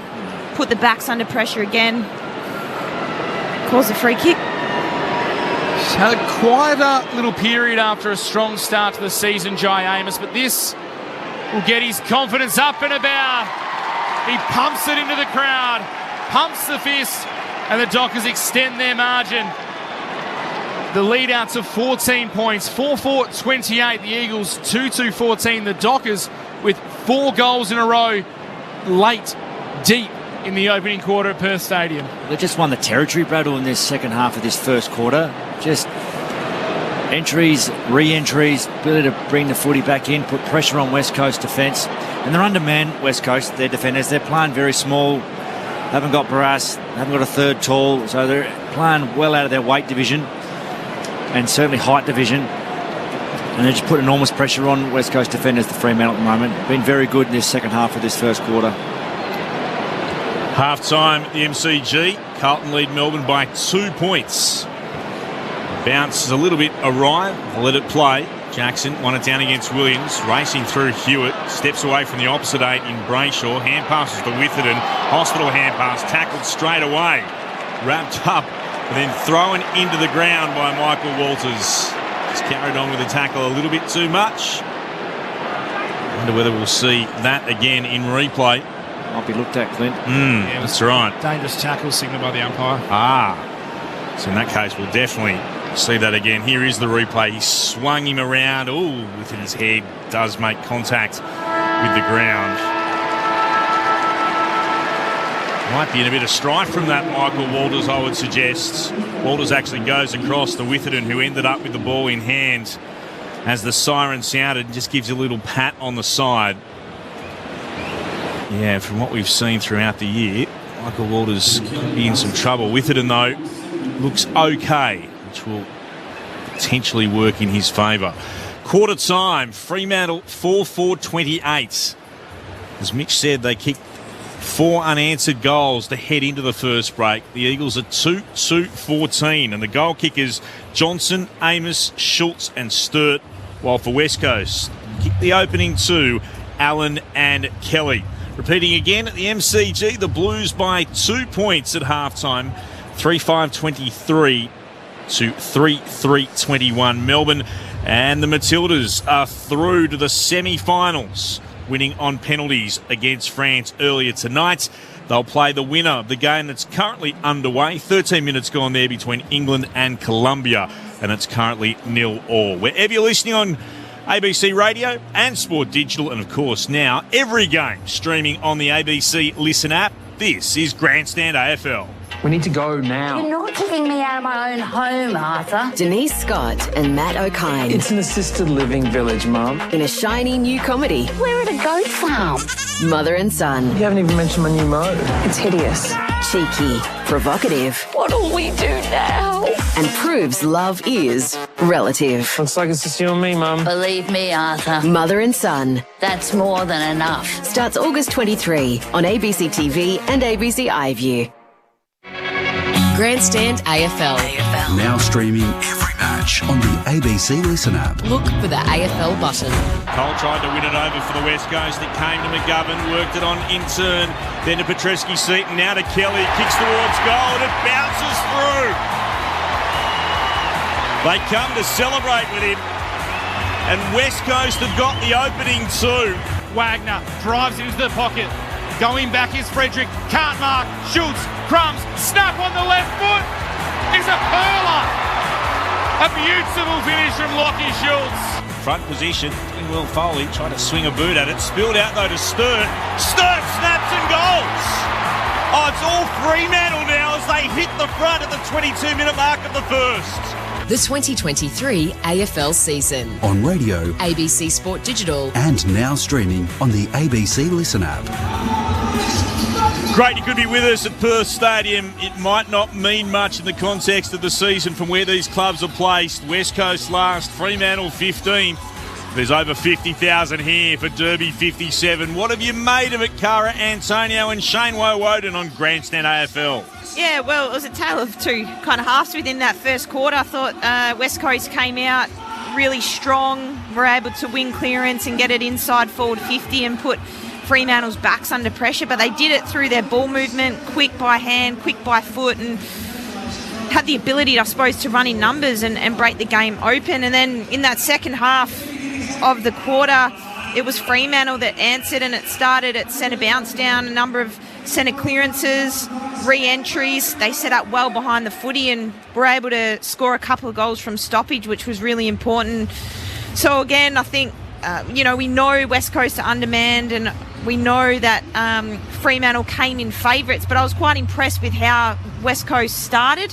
It was just more, they couldn't hold on for that entire quarter, and Fremantle put the pressure on, built it, and gained the momentum back, Wowie. Yeah, I thought Fremantle were really poor out of their back half in that first 10 minutes. Their inability to execute, particularly by foot, and West Coast caused front half turnovers and scored and had 4 of them and scored 2-2 from it. So that's where their score source in that first bit of that quarter, and then it flipped on its head really quickly. Fremantle started to get on top after they settled after the first couple, and then again started to get territory, win the front half battle, lock it in their front half, which West Coast have been pretty good at the last couple of weeks, and then they just couldn't be able to do it. And then they scored, I think, 2 goals for from 10 front half turnovers in a quarter of footy.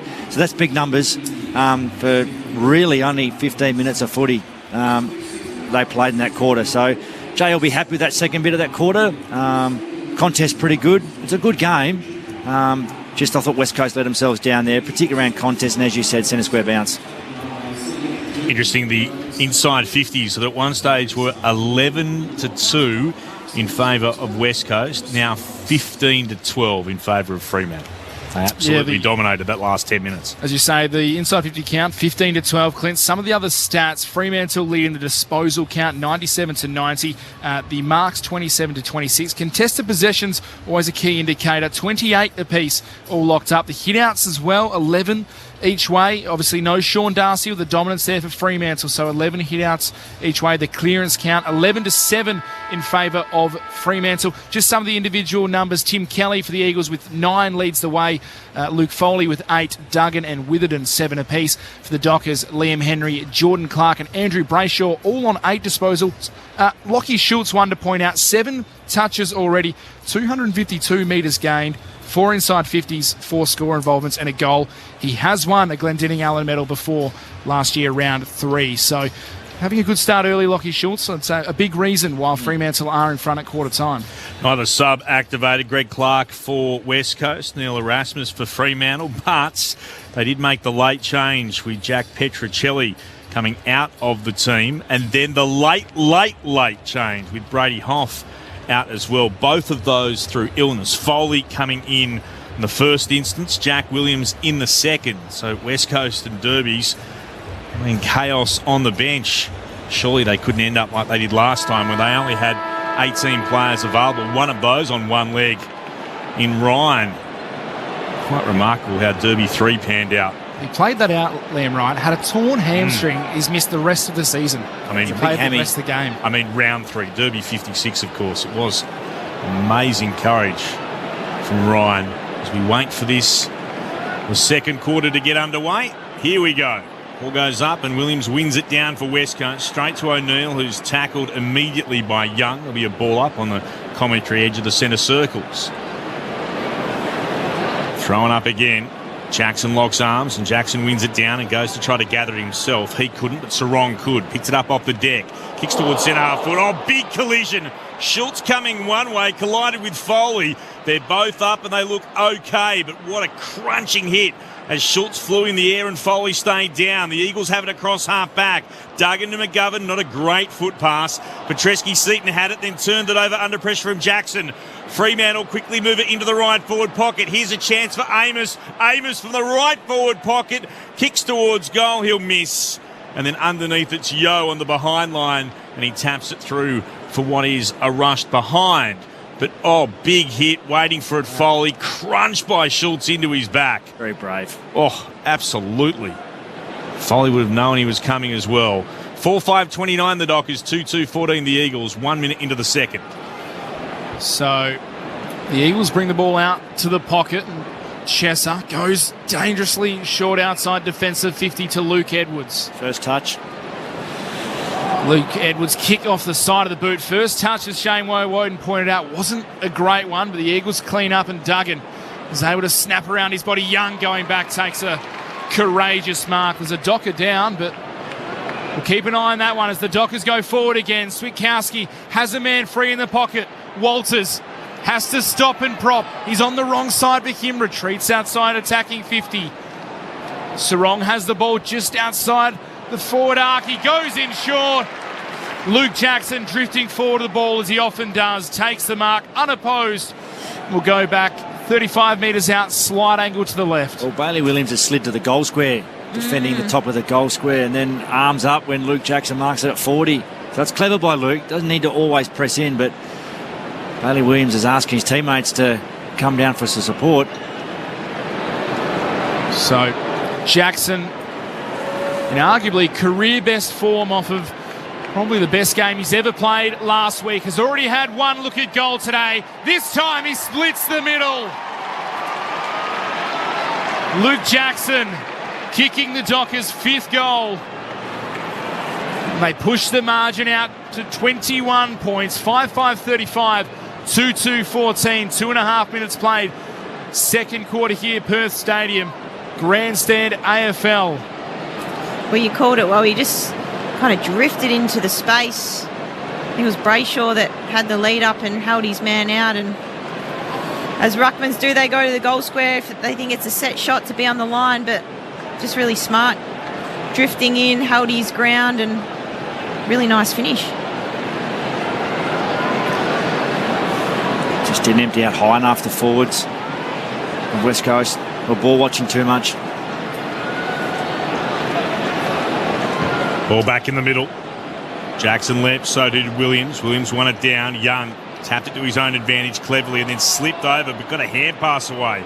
Nicely done towards Wagner. Hand passing on in turn to Brayshaw. Hand pass to Sarong. Dropped it under pressure from Kelly. Hand pass back to Brayshaw. Tackled strongly by Kelly. And that's going to be a free kick, though, going the way of the Dockers. And there's a little bit of afters in this too. Brayshaw's remain in the middle of the pack as more Eagles go in. We come back to Brayshaw here, holding the ball. Yeah, smart. Holding the player, rather. Very smart from Brayshaw. Handed it off to Clark. Clark will kick long towards full forward. Going up, getting a fist to the footy. McGovern thumps it towards the boundary line. One bounce, it's out of play for a throw-in. 25 out from the Dockers' goals. Brayshaw certainly made sure everybody knew that Kelly had taken him to ground. He didn't do a hell of a lot wrong, Tim Kelly. No. Rather hold it. One of those just unlucky moments when you're trying to tackle someone from the throw-in. Jackson got a hand on it. Spilled out, though, to Gaff. His hand pass wasn't great. Went in the direction of Walters. The hand pass out the side. Eventually comes to O'Neill and then to Duggan with a clearing kick towards right half back. Looking for Darling. Ball goes over the top. Warner was there to put the pressure on for Fremantle. Now Young has it. Dances around, gave it to Pearce. He got away from the tackler. Back to Young on his right boot. Inside forward, 50. Walters flew, couldn't mark. Ball comes down, free kick paid, and it's going back to Michael Walters. The umpire signalling, was it over the shoulder in the back? It's push, I think he called. I feel like I saw him push and then I saw him wasn't much the arm over the back. There wasn't a lot in it. Cara Shane, I mean, nah. It was front on contact. Bailey Williams wasn't looking at the ball yet. Didn't need to do it though, did he? No, he didn't. Just come out and try and mark it or spoil the ball, William. So Michael Walters gets his first chance in a derby. We know He loves the Derby stage. Almost directly in front. He misses to the right, to the cheers of the Eagles fans. A minor score for Fremantle. 5-6-36. They lead the Eagles 2-2-14 as Yeo brings the ball back into play. Kicks long towards left half back and leading out Hewitt marks. We'll head downstairs to a cash in just a moment. Hewitt glances back inboard. Not a great kick, but enough to get to McGovern, who marked at his bootstraps. And then he turns it over McGovern, intercepted by Sarong on the commentary wing. Dangerous kick back into the middle of the ground. Bit of that going on. It's catching. Brayshaw tries to win it against Cole. Cole hand passes up into the air. Throw the call. The Eagles look to play on. Probably not the best decision. Foley under pressure, surrounded by Dockers. Got a hand pass out to Yeo. Kicks in the direction of Hewitt. Had to wait. Collided into by Sarong. Hand passed off to Hunt. He misses his target with a hand pass. It was meant for Cripps. Cripps continued on though. Trying to knock it back was Wagner. Underneath all that, Hunt got a hand pass out to Duggan. 51 out from goal. Sends it towards full forward. Stretching Ryan. Got a touch on it. It's gone through, has it? Yes. Well, in fact, it's going to be a free kick for a push here that's going the way of Ryan. Right on the behind line. A Cash Fodadar quickly downstairs. Yeah, Lockie Schultz has come to the bench with a sore left hand. It was in that same marking contest when Michael Walters got that free kick. So, been good early, Lockie Schultz, but a slight concern as the Fremantle kick coming out of defence wasn't great. Going in was Warner, coughed it up. Now the Eagles have it back. Hewitt gave it to Kelly, but as Justin Longmuir told us before the game, Hayden Young standing right next to him, able to take him to ground. Hasn't been a great start to the second term. Both teams pretty untidy. That's understatement of the year. It's been terrible. Errors everywhere. Ball back into play, wrapped up again. The players take another deep breath, so do we. Umpire tosses it up. Williams climbed high, tapped it down. Jackson, though, did the roving. His handball coughed up to the Eagles in Chester. A high ball inside forward 50. Ryan punched it. Oh, Hewitt followed up well. Couldn't get the kick away. Brilliant tackle by Wagner. The Dockers under pressure. The kick turned over. Hunt gathers, steadies, fires and misses. The Eagles not taking the small chances they have. It's a minor score to Hunt. 2-3-15. The Dockers 5-6-36. A 21-point margin. 8 minutes into the second term, Derby 57. Yep, it's 18th versus 15th. And that's what we're seeing in this quarter in particular as Ryan goes long beyond defensive 50 off hands. Petreski-Seaton got it for the Eagles, gave it to Gaff, kicked back inside forward 50 like he was trying to find Brennan Cox, who stood there and marks uncontested between fullback and centre half back for Fremantle. He'll go short to Wagner. Gets told to play on, not far enough to be a mark. He runs away from Darling. Hand passes into the centre square to Sarong. Hand passing forward to the centre circles to Switkowski. Hand pass went past Frederick. Gathered it though. Broke the McGovern tackle. 51 from goal. Fires it towards Walters who marks. 45-degree angle. Slightly better than that perhaps out to the left. He can go and have a shot from 40 outs. Wagner's helped this team offensively coming into, and his bounce off half-back, his ability to take the game on and be a little bit daring and brave with the ball just makes things happen for Fremantle. Now to link up, use the handball change through the corridor and get an open look. In his 19th Derby, Michael Walters kicks on its way. Goal umpire has to do a bit of work. He's missed. Not often Michael Walters misses two opportunities like that. You know what's more telling is the Eagles cheer squad behind the goal didn't go up, which last time he missed, they went up in unison as if they'd scored a goal themselves. It's collected the post on the way through here. I'm sure of it. Ultra edge. Yeah. It's there and it's taken a little flick. It's two by Sonny. Everyone's a bit confused after watching the Matildas on the big screen. That counts, doesn't it? It's gone through. We saw the odd one hit the post as well throughout penalties along the way. A bit tougher for the goalkeepers when you can go over their head. It's now official. It is a behind. Umpire again signals it's hit the post. Better build up though from Fremantle. You called it, Wowie. Really, really good. 5-7-37 the Dockers, 2-3-15 the Eagles, 10 gone in the second.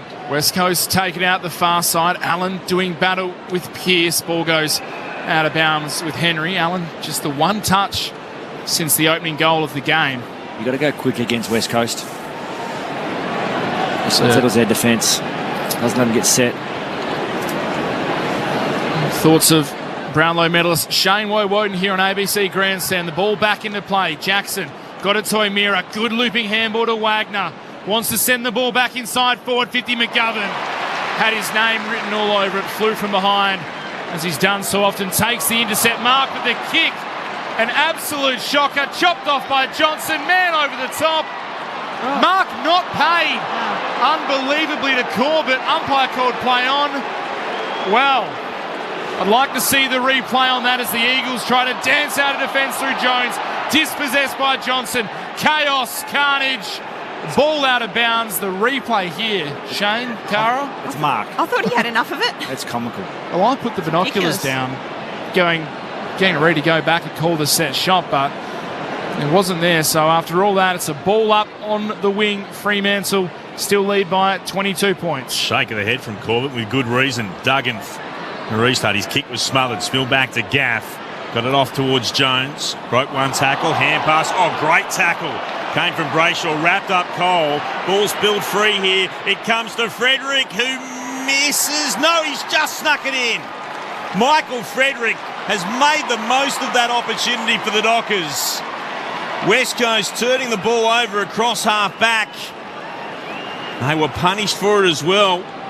Frederick flying through is able to kick the goal. They've kicked 6 unanswered goals now. It comes from a great tackle to the ball jar out. Schultz was on the spot after Brayshaw's tackle, and Frederick converts. 6-7-43 to 2-3-15. 12 gone in the second here on Grandstand AFL. Go back to McGovern's kick initially, which keeps it in their back half.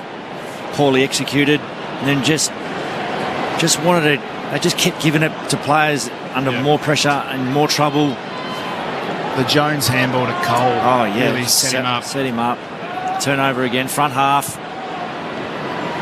It's killing coming out of their back half. West Coast tonight. Ball back up in the middle. Tracy opposed to Jack Williams. Tracy won the knock. Did well to follow it up. Got it to Brayshaw. His handball was a little behind Sarong, but he managed to make it work. Aish now receives, kicks it inside forward 50. Amos did well to crash it from the back. Diving in as Jermaine Jones. There'll be a ball up just inside Fremantle's forward 50, but the inside 50 count still heavily favouring Fremantle. Ball back up, tapping over the back was Tracy. Did well to get it to Brayshaw. High up and under kick. Doing well as Corbett couldn't take the mark. He did everything right. Then he tapped it to Amos. Left foot snap around the body. Amos finishes with class. He's got his second. It's the first time he's kicked multiple goals since round 16, Jai Amos. The Dockers have 7 in a row and lead by 34 points. Love to see how Corbett got that to Jai then. I agree. I was about to... A throw, is that what you're calling? I was trying to figure out how to call it because it was interesting. Oh, no. Tap. Yeah, tap. Kept his feet good in the contest, and Amos was in a good spot on his left. Again, another centre bounce. Does win well. Yeah, deep entry. Back's under pressure. Would you call it like a volleyball set? Yeah, almost. It was a set. Push. Yeah. A push. And perfectly legal it was. Yeah, it was. They didn't grab it like Mason Cox did. No. And then questioned why the free kick was awarded. Restart. He's Jack Williams doing the ruck work for West Coast. Taps it backwards. Kelly has to go back. Might have thrown that out against third. Players let them play on. From the Eagles. Finally finds Henry. Henry for the Dockers. Back towards centre half forward. It's Walters again who marks. Standing on the attacking edge of the centre square. It's been all Fremantle since the opening 15 minutes of this game. Short pass move to O'Meara. Sends it inside the forward 50. Tracy knocked it out. Going back, Johnson has it for the Dockers. Hand pass to Sarong. Has to wait for it to bounce. Hand passes back to Aish. He'll kick inside forward 50. He wants Frederick, who flew, went underneath the football with it and was back there. Gave it to Cole for the Eagles. Now to McGovern. McGovern beyond defensive 50. Spots a teammate in Allen, who kicked the opening goal of the game, what seems a long, long time ago for West Coast. Inside his defensive 50, he'll switch play, going into the right back pocket to Jones. 7-7-49 the Dockers, 2-3-15 the Eagles, 15 gone in the second. McGovern goes short after getting it from Jones and finds Foley. Oscar Allen, just his second touch, had to come a long way up to ground to get that ball. And the kick's going there again on the wing. He takes a good mark opposed to Liam Henry. Allen sends it up the wing, looking for a marker. Jack Williams did well, floated across, took the mark, gave it to O'Neill. A wobbling kick inside the forward 50. Wagner v Long. Wagner took him to ground. Umpire blew the whistle, yes. Didn't have the ball, Noah Long. Corey Wagner got nervous, wrapped the arms around, took him to ground. A free kick to Long inside forward 50. Smart play by the 18-year-old. Yeah, very much Just so. didn't take possession. Saw the heat coming. He's been a real highlight for West Coast this year. He's 35 metres out. Will go around the corner from the tight angle. It's curling. Butcher. It's not curling enough. It wasn't a great finish, a minor score. I'm surprised he didn't go the drop punt. He's a pretty nice kick of the ball, Noah Long, but the Eagles, nonetheless, 2-4-16. The Dockers 7-7-49, 16 and a half played second quarter. Right into the right back pocket, marked there by Cox. Fremantle in the last 7 goals of the game. They led by 14 points at quarter time. That lead is stretched. The kick comes towards the commentary wing. Fremantle looking to work it on. Switkowski tries to slap it forward under pressure from Hunt. It's over the boundary line for a throw-in. 33 points the margin now. As we go past the 17-minute mark of the second term. The Blues lead by 8 points. 10 minutes into the third at the MCG. 36 plays, 28. Carlton over Melbourne. Tap came down from Jackson. Comes out to Henry. Has to backtrack under real pressure from Locke. A hand pass out to no one in particular. Kelly tries to burst through, just handed straight to Wagner. Petreski-Seaton got him. Handed it on to Switkowski. Was he taken high? He was. Great heat by both clubs then. Long got him a little bit high. Switkowski looks to play on by hand to Wagner. Running by and from the logo commentary wing. Kicks towards Jackson. Couldn't mark. Spilled down off hands. Gathered on the full by Schultz. Kicks towards full forward. Big fly from Frederick. Foley punches it away. Spills out to Chesser for the Eagles to Yo. Got the arms free. Yo kicks towards centre half back to O'Neill, who marks at the top of his defensive 50. O'Neill had a runner coming past in Witherden. Kicks it out to the far wing. Going up was Williams. Couldn't take the mark. Handball set. Hewitt a task. Taken in a tackle. Somehow got it back to Witherden. Has a man all on his own inside forward 50. Long takes the mark. A slightly better angle than he was before. This one should be more regulation. A drop punt, you would think, from the youngest man on the ground, the 18-year-old. Just a difference in execution. Elliot Yeo comes out, drives his legs, gets through the first tackle, tests it, and then hits right up the corridor.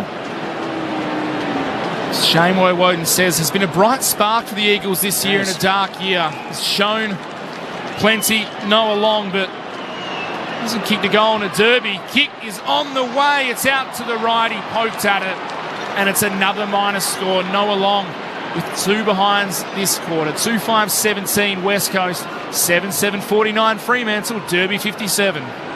Pearce has it now, just inside his defensive 50. Looks to move it on to Johnson, and then he turns it over.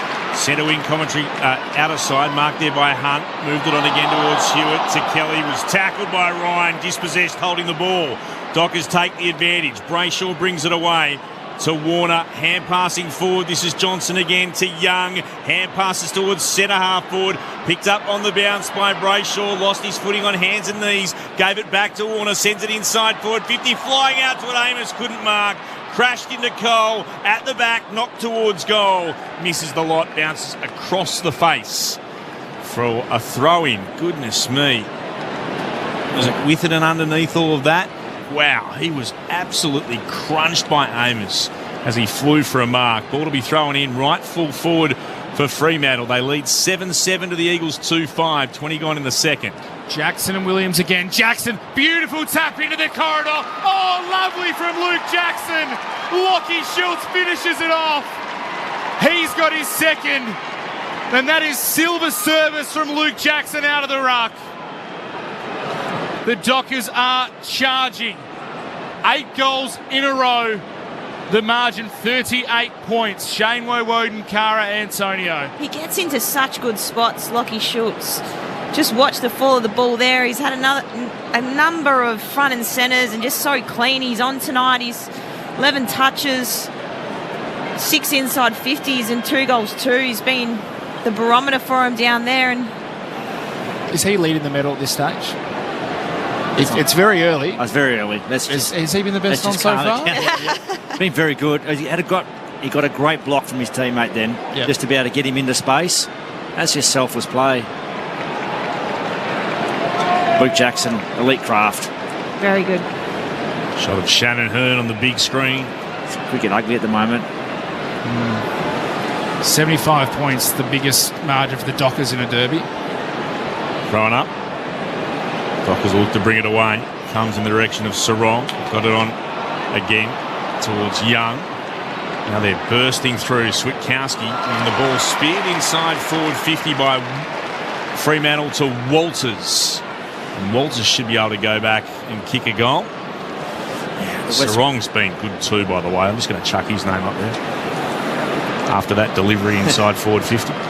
West Coast backs are under enormous pressure, aren't they? The supply that the Fremantle forwards are getting, particularly in this second term now, it's just an avalanche. Michael Walters could really have a couple. It's pretty much right in front. Kicks it goal from 45 metres out. He holds both hands to his ears. Shows the MW sign to the crowd. He adds another. The Dockers have kicked 9 unanswered goals. 9-7-61 to West Coast 2-5-17. 22 gone in the second term on Grandstand AFL, ABC Radio, Sport Digital, and now streaming on the ABC Listen app. Clint Wilden alongside Mitch Turner, our experts, Shane Woden and Cara Antonio. They were just quick to react, Fremantle, when they heard the whistle, the free kick, took the advantage and had genuine one-on-ones and separation ahead of the footy, and the Smalls just quick to react. If it wasn't him, Schultz would have got on the end of it and taken the mark, but he'll be happy he's hit the scoreboard now. 6 out of the 9 from stoppage tonight. Fremantle is looking forward to seeing their stoppage game tonight with Luke Jackson again at the helm. Mids are getting to work, giving their forwards first use. The Dockers well on top in this first half as Brayshaw gets onto it out of the middle. Was held? No. Yes. Going the way of the Dockers. So Hayden Young has the free kick in the middle of the ground. Short to Sarong. Racking up the disposals. Comes out wide to the broadcast wing. Clark has Luke Ryan running past. Uses him with the kick. All the numbers ahead of him. Goes back laterally to Clark again on the logo. Switches the ball into the middle. Oh, kick was a little high for Cox. Had to go back and get it. Get away from Darling and comes all the way back to Luke Ryan. The Dockers just happy to chip the ball around. Kick over the top to Young. Edging ever so close to the 50. Now Young pulls the trigger. Puts it deep inside the forward 50. Flying at the back was Tracy. Amos taken to ground in a strong tackle. Turned over. The Eagles kicking outside defensive 50, but it was a poor one and it rolls out of bounds. And in the end, unable to clear defensive 50. It'll be a ball in 40 metres around from the Dockers' goal. Mentioned before, their biggest win in Derby's Fremantle, 75 points. A long time ago now, back in 2010. Ball back into play. Hunt has it. He's tackled to ground by Young. They miss Shannon Hearn, don't they? They do. Really. Just his elite ball use. Williams palmed it down. Got it to Young, though. He sharked it for the Dockers to O'Meara beyond forward 50. Came back to Clark. Then again to Warner. Now to O'Meara. Kicks towards Tracy. Marking 50 from goal. 45-degree angle to the right. Yeah, he's got the cannon if he wants it. Yeah, have a ping. Why not? 7 goals up. Yeah, they're going to need some kickers going forward, West Coast. Josh Tracy. He has the ability to carry this distance. He'll kick from 55 out. It's not going to have the accuracy or the distance. Flying up, Bailey Williams thumps it through for a rush behind. 9.862 the Dockers, 2.517 the Eagles. 25 gone in the second term here on Grandstand AFL. Repeating earlier, the Matildas through to the semi-finals of the Women's World Cup, beating France 7-6 on penalties. Yo brings the ball outside, defensive 50. Rotham did well, got away from his man. Took the mark for the Eagles. Kick into the middle is dangerous. Oh, too high for Petreski-Seaton. Couldn't take possession. The Dockers have it back. Sarong, the handball wasn't great to him. Lost the ball and Cole wins it for the Eagles. Gives it to Hewitt. Happy to go wide to Edwards and now further afield to Long, but the kick once again misses the target. The Eagles' skills have been poor. The ball goes out of bounds, tumbling for a ball in on centre wing. It has been a poor game from the Eagles in terms of skills so far, as Jackson tried to tap the ball to his own advantage, but Bailey Williams took it, kicked towards half forward. Players diving in with courage. The Dockers knock it back to Luke Ryan, dancing, dagging, zigging, zagging. Finally kicks the ball outside defensive 50. And Young does well in the end to get the ball out of bounds. Brendan Cox very sore behind play. We'll have a ball in just outside West Coast attacking 50. Yeah, Sarong this term's 13, as Clint mentioned. Young 10, Brayshaw 8. Their engine room getting to work. Ball spun back in again. Jackson against Williams. Williams worked Jackson underneath that. Umpire said it was legal. Came down towards Brayshaw. He's tackled ball up. Colombia have scored in the 44th minute. A goal to Santos. They lead England 1-0. Winner of that game to play the Matildas in the semi-finals. The Women's World Cup as Duggan gets a kick. Inside forward 50 coming out. Trying to get to it. Rotham playing forward tonight. Couldn't mark. Spilled out to Henry in the right forward pocket for West Coast. Henry the Docker tackled the ground. Ball up the call. 27 gone in the second term. Freo and 9-8. The Eagles 2-5. It's the Dockers leading comprehensively at the moment by 45 points. All back into play. Darling did well to get the handball out. Brayshaw sharked it, then taken to ground. Ball bobbling around in West Coast forward line. Petreski-Seaton was clean. Got a handball back to Cole. Left foot kick is high. Flying is Rotham. Can't take the mark. At ground level, O'Meara. Got the ball to Brayshaw. Kicked. Knocked after he kicked it. Umpire saw it. Yep. It'll go downfield. He's pointing down the field. That's where it ends up. So Josh Corbett gets the free kick. Late contact on Andrew Brayshaw as he cleared it outside defensive 50. Corbett goes short to a hard-running Clark. The Dockers, 45 points up, 28 minutes played. Second quarter in Derby 57. They've won the past 4 derbies. And they're in control again as they switch the ball across their half-back line. Pearce to Aish. Now the kick into the middle of the ground to Sarong. Disposal number 19. Plays on, handballs to the run of Wagner, has pace to burn, kicks it towards the goal square, flying is Yo. Can he take it on the second attempt? He can. Good mark, Elliot Yo. That's why he's down there, to bring some structure, some stability to the Eagles' backline. It's a very sore Jeremy McGovern, hunched over, walking away from that contest. As Yo kicks it outside defensive 50, goes over the back. Guess who? Sarong. Kicks short, finds Schultz. 48 metres out. We'll have to pump the little legs hard to kick this one, Lockie Schultz. Jordan Clark and Luke Ryan are lurking behind, and Oscar Allen is onto it. Just defenders got caught ball watching there. No body contact, Schultz all by himself. Already has 2 goals, Lockie Schultz. Runs around, kicks from right on 50. I tell you what, it's a beautiful finish from Lockie Schultz. Straight through the middle. He has 3. The Dockers have 10. And they have 10 unanswered. The Eagles kicked the opening 2 goals of the game and haven't looked like it since. The Dockers 10-8-68. The Eagles 2-5-17. Dying stages of the opening half here. Derby 57 on Grandstand AFL on the ABC Listen app.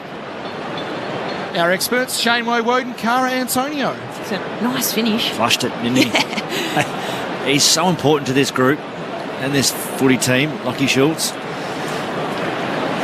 Plays his role, hard-working half forward. He just gets up the ground, presses up, but hits the scoreboard, brings energy to his group. And the restart comes away. The clearance to Jackson, who was involved in the ruck contest. Kick towards left half forward. Ball spilled out. Picked up by Kelly. Found Tresky-Seaton for the Eagles. Then to Duggan. His kick is intercepted on the logo outer side. Henry's kick was smothered. West Coast get another chance. Duggan gathered. Goes looking for Gaff, and he marks. As the siren sounds for half-time, the Eagles fans won't be impressed. It will take an almighty kick here from Gaff. He's going to go the torpedo, and he hasn't got under that at all. It bounces still 25 out. Disposal. Goal. Yeah, disposal, true. That is half-time. 10-8-68, the Dockers. 2-5-17, West Coast. They have kicked 10 unanswered goals, Fremantle, after West Coast kicked the opening 2. Things have changed, and changed significantly.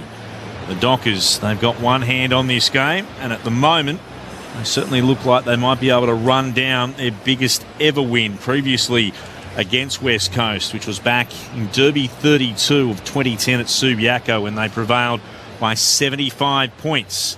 I mentioned it's a 51-point lead to them. The goal kickers, Lockie Schultz has got 3, Jai Amos has got 2, singles to Sturt, to Walters, to Fredericks and to Johnson, while for West Coast they're only 2 goals in that first term, to Kelly and to Allen.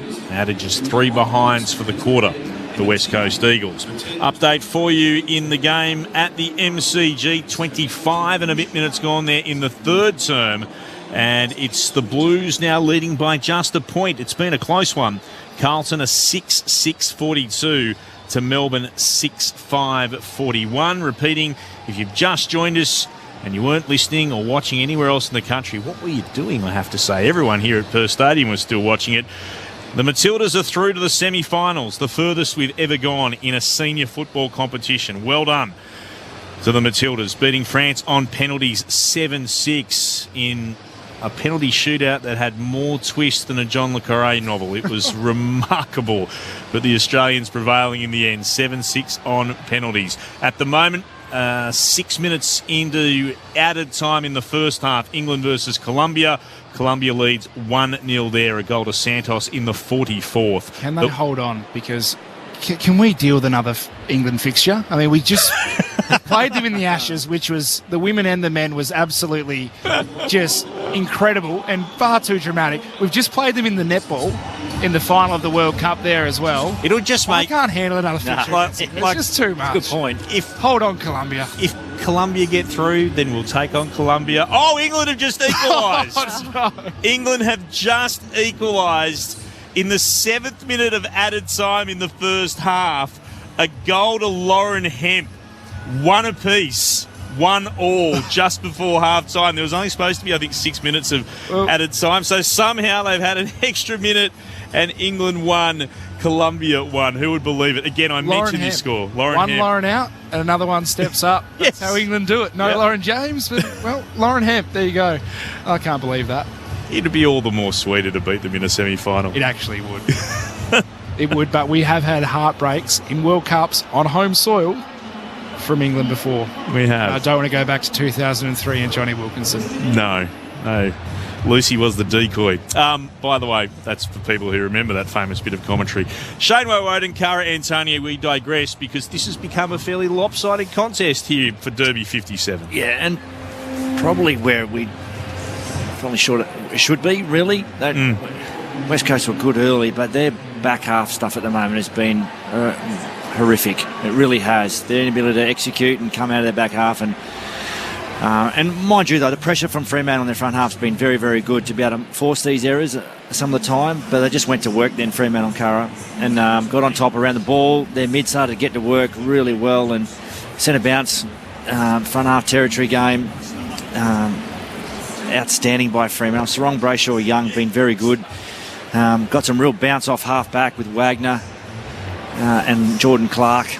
But yeah, and been efficient when they're going inside 50. So they're just all at sea at the moment, West Coast, and they just can't get any control of the game.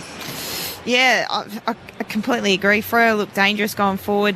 The ability to compete in the air and then have balance on the ground.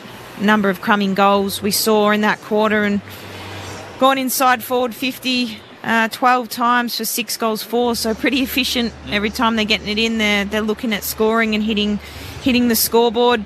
A couple of misses from some set shots, but they do look dangerous and putting the Eagles' backs under a lot of pressure. I think the Eagles just struggling with connection, and it's the skill execution's letting him down. I think that's the pressure that's building from Fremantle on the scoreboard and across the ground. 4 goals, 7 from turnover from Freo, and a number of goals from stoppage. I think you said 6 while he threw out the call in that quarter.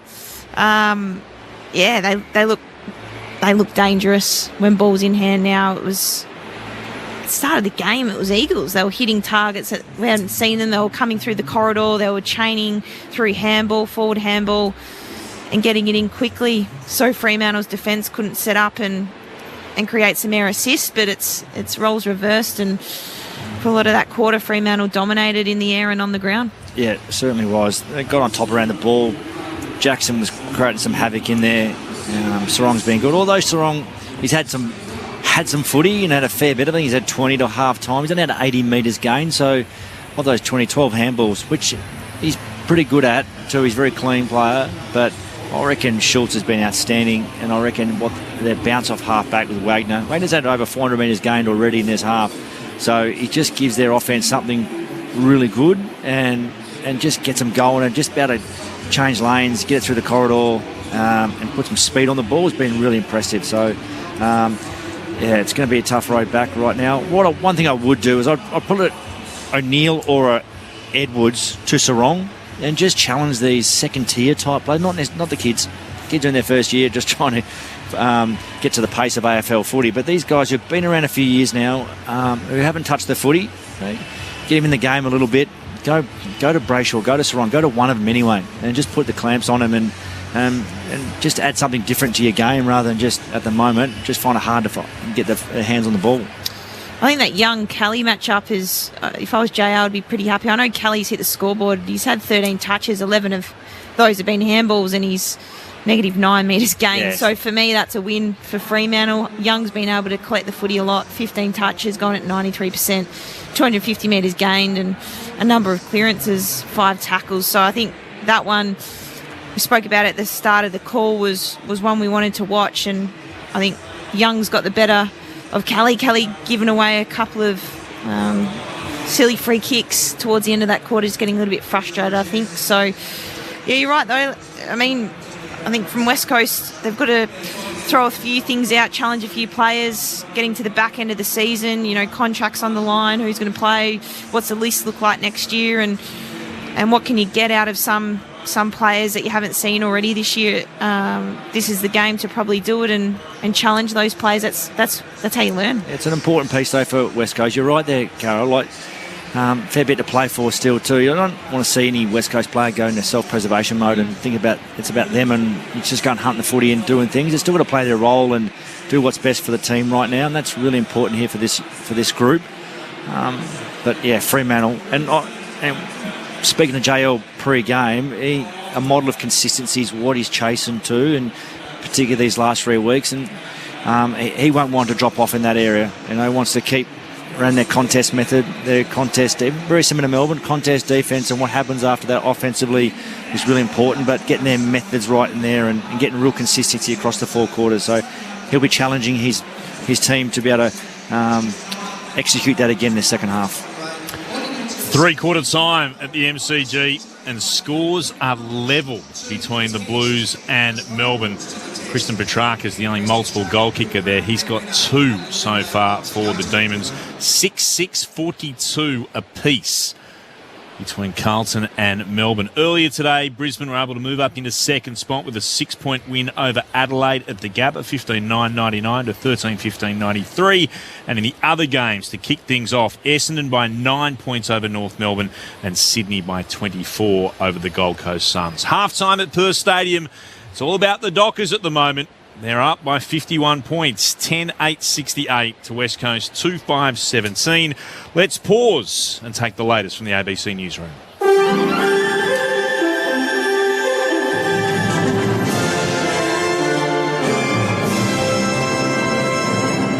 Hello, this is ABC News with David Rowlands.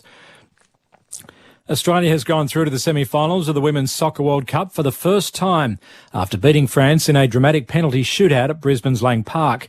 The two sides were locked 0-0 at the end of regular time, then played half an hour of extra time that failed to yield a goal. The Matildas won the penalty shootout 7-6, with both sides taking a cup record 10 shots. Australia will meet the winner of tonight's last quarter-final between England and Colombia at Sydney's Olympic Stadium in the second semi-final next Wednesday evening.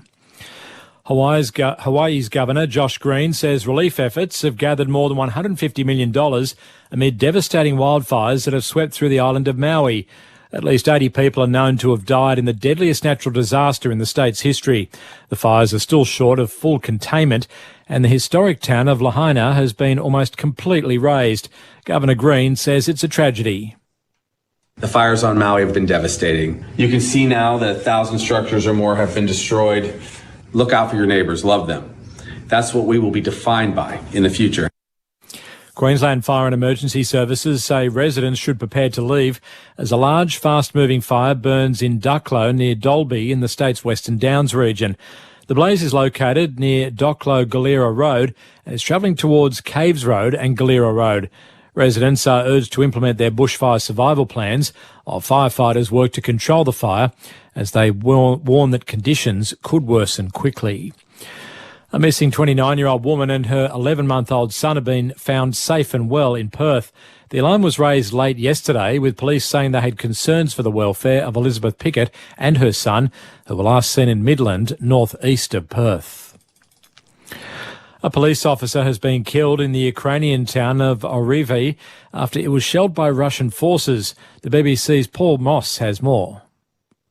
Was this a strategic move or simply another random attack on Ukraine's civilians? The Ukrainian authorities say it was a guided bomb which hit the town of Orikhiv in the Zaporizhzhia region, killing a policeman and leaving 4 others injured. Paramedics, according to the country's interior minister, are now fighting to save the lives of others who are wounded. Earlier, an elderly woman was killed when Russia shelled a village further north, close to the contested city of Kupiansk. Ukraine reports increased Russian activity in both these areas, and Russia continues to deny that it's deliberately targeting civilians. The father of 2 of the children rescued from the Amazon rainforest after surviving a plane crash in June has been arrested in Colombia. Local media reports the man faces allegations of sexual abuse. He's been fighting for custody of the 2 youngest children since their mother was killed in the crash. 2 other adults also died in the accident. Teenage girl Cheyenne Lee Tatnall has been farewelled at a funeral in her northwest Tasmanian hometown of Burnie, days after what would have been her 15th birthday. Jessica Moran has the story. Her family remembering her kind and spirited nature and her ability to light up a room. Cheyenne Lee was last seen walking along Henry Street in Launceston on April 30. She was on her way to visit a friend, but never arrived. Police and SES then launched the largest search in northern Tasmania's history. Officers found her body in bushland near Nabola in Tasmania's northeast. A 36-year-old man has been charged with Cheyenne Lee's murder and will appear in court next week. The frontman of Australian legendary alternative rock band Died Pretty is being remembered as a one-of-a-kind musician following his death. Ron Espino died in his Melbourne home last night, aged 68, after a 4.5-year battle with esophageal cancer. The band was a stalwart of Australia's independent music scene in the 1980s and 90s, with their 5th album, Trace, hitting number 11 on the ARIA charts in 1993. Died Pretty guitarist Brett Myers says Pino refused to let his cancer diagnosis change him or his time in the industry. He sort of used it as a vehicle to sort of make himself better. He just tried to direct all of his energies in the time he had, and I saw him 2 weeks ago and he was still talking about when we were going to tour and what we were going to do and arguing about set lists and songs, and he just never gave up. And in AFL, Sydney has beaten the Gold Coast by 24 points at the SCG to move into the top 8. In the other game played, North Melbourne went down by 9 points to Essendon at Docklands, and Brisbane has edged out Adelaide by 6 points at the Gabba. They say you shouldn't talk about politics over dinner, but I reckon the best way to get to know a politician is in their own kitchen. I'm Annabelle Crabb, and I'm back with a brand new season of Kitchen Cabinet. Here's the deal. I invite myself to a prominent politician's house, they cook me dinner, and I bring dessert. I'm polite, but I'm nosy. Join me for all new Kitchen Cabinet, starting Tuesday, August 15 on ABC TV and streaming on ABC iView. Grandstand AFL. Now streaming every match on the ABC Listen app. Look for the AFL button. Back up, tapping over the back was Tracy. Did well to get it to Brayshaw. High up and under kick. Doing well as Corbett couldn't take the mark. He did everything right. Then he tapped it to Amos. Left foot snap around the body. Amos finishes with class. He's got his second. Jackson and Williams again. Jackson, beautiful tap into the corridor. Oh, lovely from Luke Jackson. Lockie Schultz finishes it off. He's got his second. And that is silver service from Luke Jackson out of the ruck. Outside defensive 50, goes over the back. Guess who? Sarong kicks short, finds Schultz.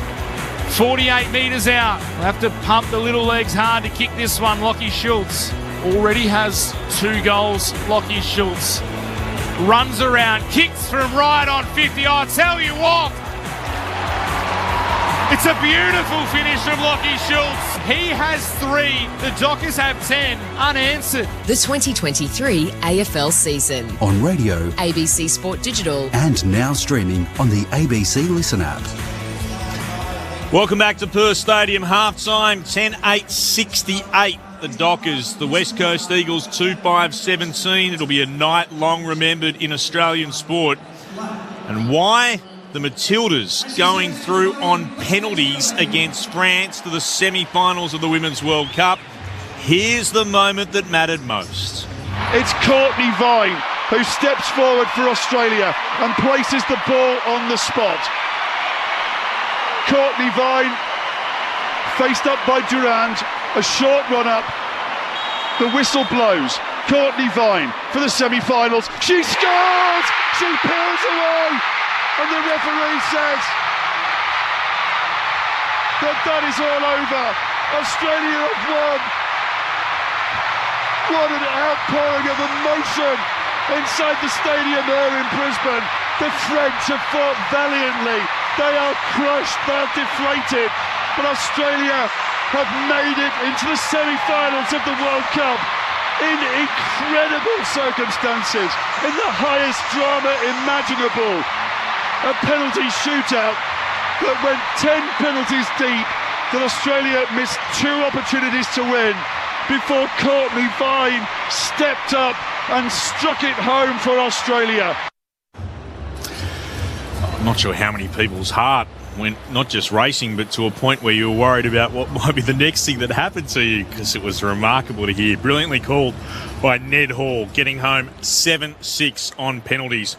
And as I mentioned, they will play the winner of tonight's game between England versus Colombia 1-1 at half-time in that game. The other semi-final, Spain versus Sweden. But England or Colombia await. After Colombia, it was a pretty dramatic few moments before half-time. They got scoring opened in the 44th minute, with England responding in the 45th plus 7th minute of added time. 7 minutes into added time in the first half. 1-1, we'll keep you up to date with that one.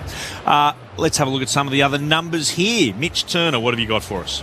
The individual numbers, Clint, for the Eagles disposal-wise, Liam Duggan with 16 touches leads the way. Tim Kelly with 13. Elijah Hewitt also with 13. Alex Witherden and Luke Foley with 12 each. For the Dockers, well, Caleb Sarong, dominant first half, 20 disposals to his name, leading the way on the ground. And for the Dockers, Andrew Brayshaw, as he always does, racking them up. 16 disposals. Hayden Young, Corey Wagner, both with 15. Jordan Clark with 13. The team numbers, disposals, Fremantle leading the way quite comfortably, 212 to 172. The inside 50 count going the way of Fremantle, 30 to 19. The clearance count, 23 to 13 in favour of the Dockers as well. They're the key numbers. The score, 10-8-68 Fremantle, 2-5-17 West Coast. A 51-point margin. 75 points, the biggest margin the Dockers have ever won by in a derby. Clint, they are edging closer. Blues have bounced away to a good start in the final term at the MCG. They're up by 12 now, 8-6-54 to Melbourne's 6-6-47. We'll keep you up to date with that big game. 5th place Carlton versus 2nd place Melbourne. Brisbane have just snuck past the Demons into 2nd spot with their 6-point win earlier today over Adelaide. That went right to the wire as well. About to get this second half underway. Spectacular light show, blue and gold flash around the stadium. The ring of LED lights on the top deck. They now take over. Third quarter about to begin on Grandstand AFL. Here's Mitch Turner. Bailey Williams this time gets over the top of Luke Jackson, coming through Hewitt. It's been pretty good today. Got the handball to Kelly for the Eagles. Dribbling kick inside, forward 50. Henry was taken forward in the tackle. No call. Allen pounces on it, snaps from 45 and can't finish. Curled it too far. Oscar Allen couldn't find his second goal. A minor score to open the second half here at Perth Stadium. 2-6-18 the Eagles. 10-8-68 the Dockers. 30 seconds played third quarter here on Grandstand AFL. Brendan Cox with the kick in beyond defensive 50. Almost a good mark to Witherden. Spilled down towards Jackson. He was tackled to ground. Is it a throw? Holding the ball, going against Jackson. Nicely wrapped up by Hewitt, who'll get the free kick for the Eagles. He'll look to stab it inside forward 50, and all he does is kick it straight to Sarong. Not far enough to be a mark. Sarong hands it on towards Schultz. Back to Sarong. To O'Meara, to Jackson on the wing. Sweeping move forward from Fremantle to Switkowski through the middle to Brayshaw. Hands it back to Schultz again. Now it's with Clark from centre half forward. Puts it inside attacking 50. Amos Marks. Slick as you'd like from the Fremantle Dockers. Elite. How good was that? Skill error, wasn't it, again, from young Hewitt, and chopped off, and wave of numbers. Look good from up here. That's very good. Yeah, and he gave a bit of spark too, though, Hewitt, in his first two contests this quarter.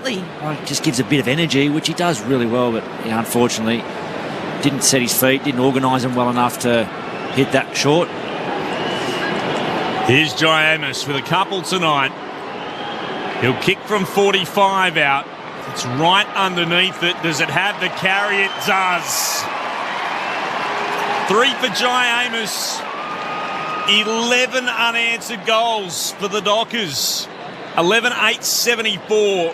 The Eagles at 2-6-18. Opening 2 minutes of the third term at Perth Stadium on Grandstand AFL. Clint Wilden alongside Mitch Turner, our expert Shane Woden and Cara Antonio. It's a very unique kicking action. Jeez. Because he gets no momentum and he just manages to get across the goal line. Kicks it quite high, doesn't he? Kicks it high, but he's done it forever and you don't want to change it because he's so accurate. And I've wanted to say this for weeks, but for those who are Simpsons fans, he's got the Don Mattingly sideburns. Remember Mr. Burns wanted him to shave the sideburns? They're up and up and up and up. There's almost no sideburns to the great giant. I thought I told you to get a haircut, Amos, as the ball comes back down. Get rid of those sideburns. Williams tackled. That's kind of how the game's going at the moment. So the Dockers dominating. 56 points the margin as a secondary ball up comes down the way of Tim Kelly. Was able to shake the tackle, but he handballed it back the wrong way. Jackson followed up. Oh, did well. Stole the ball. Handball to Sturt. The Dockers inside forward 50. Walters has to snap on his right. Couldn't get the carry on it to get it through or to Amos, and McGovern takes a strong intercept mark. Jackson follow up. Goes short into the pocket to Hunt, who switches back in front of goal to Witherden. Comes further wide to the right pocket to Yo. Special by Luke Jackson. We say it so often, but just the ability to get out the front of a stoppage. It's just incredible at times as Yo kicks to the wing. Allen and Pearce. Pearce just dumps it away. Got it to Schultz. Schultz, a hospital handball to Sarong. No, it's Brayshaw. He got slammed into the ground. Was able to get up and feed the handball to O'Meara. Now to Schultz. Switkowski dances through. Got a handball to Schultz. Handballed it to himself. Taken the ground. It's chaos inside the Dockers forward 50. Who can be clean? Tracy. Handball finally chopped off. Cole for the Eagles. Got it out to Duggan, who kicks it to the wing. And the pack forms. Ryan handballs back to Clark. The Dockers win possession again and have it in the middle of the ground with Cox. Brendan Cox waits. Clark runs behind him, receives the hand pass behind the centre circles, heads into space on the southern wing and then kicks towards Sturt, who marks it right half forward. Marked 52 from goal, about a metre in from the boundary. West Coast folded back really well here. Covering the lanes. Sturt puts it into the right forward pocket. Duggan got 2 fists to it, spilled down to Schultz. Oh, Schultz from the absolute top shelf. He's been able to float it through for a major. Lockie Schultz, as good as you're likely to see. That's his 4th. Just brilliant from Schultz. That's 12 straight now for the Fremantle Dockers. What's the record? It'd have to be up there for both the Dockers and in a derby. I do remember Geelong kicked somewhere in the vicinity of... you mean what's for the record in a derby? for Fremantle in Good question. any game? 12 in a row. It's a dirty dozen against the West Coast Eagles, I can say that. 12-8-80 for the Dockers, 2-6-18 for West Coast. The Cash Fodderars downstairs. Tom Cole has just hobbled to the bench for West Coast. He grabbed at his left foot in an earlier contest and is now being checked out by the physio and doctor on the bench. Has a history of ankle and foot injuries over the past 2 seasons, Tom Cole. Hasn't had a run at it yet, has he, for a little while? No, the 2018 Premiership player has had a rough 2 seasons. Is back in the middle. Sarong, Brayshaw in there. Couldn't get the clearance. Ball wrapped up again. Bailey Williams trying to rip it out for West Coast, but... It's like a day out, Lockie Schultz. He is. Day out for a small forward. Ball back up in the middle. Williams tapped it down. Sarong, another man having a day out. Got the clearing kick. Strong mark. Out in front was Tracy. Just too far out to score. Spearing kick into the forward line. Was too hot for Sturt. Couldn't take the mark. The Eagles now able to clean up through Hunt. His kick outside defensive 50, though, is a shocker and falls in the arms of Carl Warner. So impressed, JL, with his front half at the moment. Able to apply heat. What was it? Kick and a half from home. Went to Brayshaw. Shorter again to Liam Henry. Man on the mark on the paint. Sets it up to the hot spot. Flyers come. McGovern just kills the ball. Punches it out of bounds. Says, get that out of here. It's a ball in deep in the Dockers forward line. The margin, 62 points. 7 minutes gone. Third quarter. Derby 57 from Perth Stadium. Ball spun in. Right full forward for the Dockers. Jackson tried to win it down. Williams turned and gathered. That's Bailey. Gave it to Gaff. Tackled immediately. Yeah. That's holding the ball. It's going to be a free kick here for the Fremantle Dockers. He got wrapped up by Henry. Andrew Gaff glances up at the big screen. Just a little moment of frustration. Liam Henry looking to add his name to the list of goal kickers tonight. He'll put boot to ball from in line with the right-hand goal post, and he'll kick from about 25 out. This balloon has busted. Yep. Yeah, it's got no energy at the moment. Here comes Liam Henry. Kicks on its way. Misses. Oh, it's just a bit casual with all of that. Minor score to the right-hand side. 12-9-81 Fremantle. 2-6-18 the Eagles. 8 gone in the third on Grandstand AFL. Alex Witherden goes short, finds Foley in the pocket, able to play on. Kicks up the wing, but the kick was not to the advantage of any teammates, and Matthew Johnson cuts it off. Kicks it inside 50 for Fremantle. McGovern was pushed out of it, couldn't take the mark. Eagles dive in again through Chesser. He's taken the ground in a tackle, and the ball is back inside Fremantle's forward 50 again for a ball up. Just don't have an outlet kick at the moment. Another back half turnover. Ball up in the forward 50th. Free kick called, going the way of Williams, who, interestingly enough, is winning the hit-out battle against Jackson, but that's just disposal number 3 for Bailey Williams. Luke Jackson has had himself a fair few more with 12, so the Eagles chipping it around out of defence. This is the kick that's hurt them. They try to go out and find a target. Hunt was made to work for it. McGovern won the ball, coughed it up to Frederick.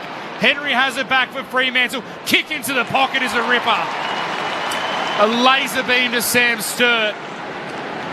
He'll be able to run around on his left foot deep in the right forward pocket. There's a difference, but again, can't get out of their back half. It's good heat by Fremantle. They're switched on, they're reading the cues, they turn the footy over. 3 goals last week to Sam Sturt. He's finally found his spot in this Dockers side. Goal umpire takes his time and then sends both arms down. It's a goal to Freo. And what more can you say? 13 straight for the Dockers. 2 to Sam Sturt. The Eagles, if you're just joining us, kicked the opening 2 goals of the game. And that second goal was at the 14.5-minute mark of the first quarter. We're now 10 minutes into the third, and the Dockers have the next 13. Elliot Yeo was looking at the top of the... Oh no, must have gone a long way. 13.987 the Dockers, 2.618 the Eagles. 69-point margin. Shane Woden, Cara Antonio are experts. It's getting ugly. They were just too slow to react. The defenders, weren't they, from turnover? Didn't locate. No body contact. Didn't anticipate it quick enough. Bounce to restart. Favoured Jackson. Palmed it down. Went to O'Meara. Tackled by Edwards. It's been held to him. Ball came out the side. Umpire says holding the ball. Nicely worked then. Here's an opportunity for West Coast. Luke Edwards comes towards centre wing commentary side with a kick to Gaff. Gaff pauses. I'm going straight in after that free kick, not out here. Gaff will kick towards right half forward. Big pack up, and Alex Pearce rises and marks for Fremantle. He has it at left half back. By the way, at the MCG, 16 gone in the last. The Blues lead is 6 points over the Demons as Carlton look for an 8th straight win. As Pearce gets a kick back down the commentary wing. 2-on-2 battle. Spilled down at the back, and then Sturt got there. Got a hand pass for Fremantle. Back to Schultz. Goes back over the top of Sarong, who stretched and couldn't get there. O'Neill has been held. He'll get the free kick. Plays on quickly by a hand. He was on the deck. Gave it to Gaff and then to Petreski-Seaton. Back to Gaff for the Eagles towards centre half forward. Cripps spun out of trouble. He spots Jack Williams and he marks 50 out from goal. 45-degree angle to the right. Probably beyond him, so he decides to send it towards full forward and up and marking. Terrific grab, Johnson, back in defence. The young midfielder takes a great mark and he'll go short across the face of goal to Cox. No change to that score. 13.987 the Dockers, 2.618 the Eagles, 12 gone in the third. A short kick outside defensive 50 to Wagner, who goes back to Aish. The Dockers just moving the ball with ease so far as Aish goes the long switch out to Warner. His kick short outside defensive 50 to Pearce. Has a runner coming past in Brayshaw. Short kick, plays on, kicks up the wing. Frederick presents nicely. The Dockers just moving it out of their back half now without much pressure at all. Frederick on centre wing. Kicks it up towards half forward. McGovern got worked under it. Couldn't take the mark. Sturt diving in his Cole. Back on the ground. Taking the ground. It'll be a ball up. 60 metres out from Fremantle's attacking goal. Right half forward.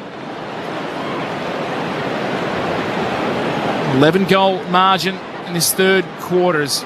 Cracking in for the Eagles is Jack Williams taking a Johnson tackle. Another ball up.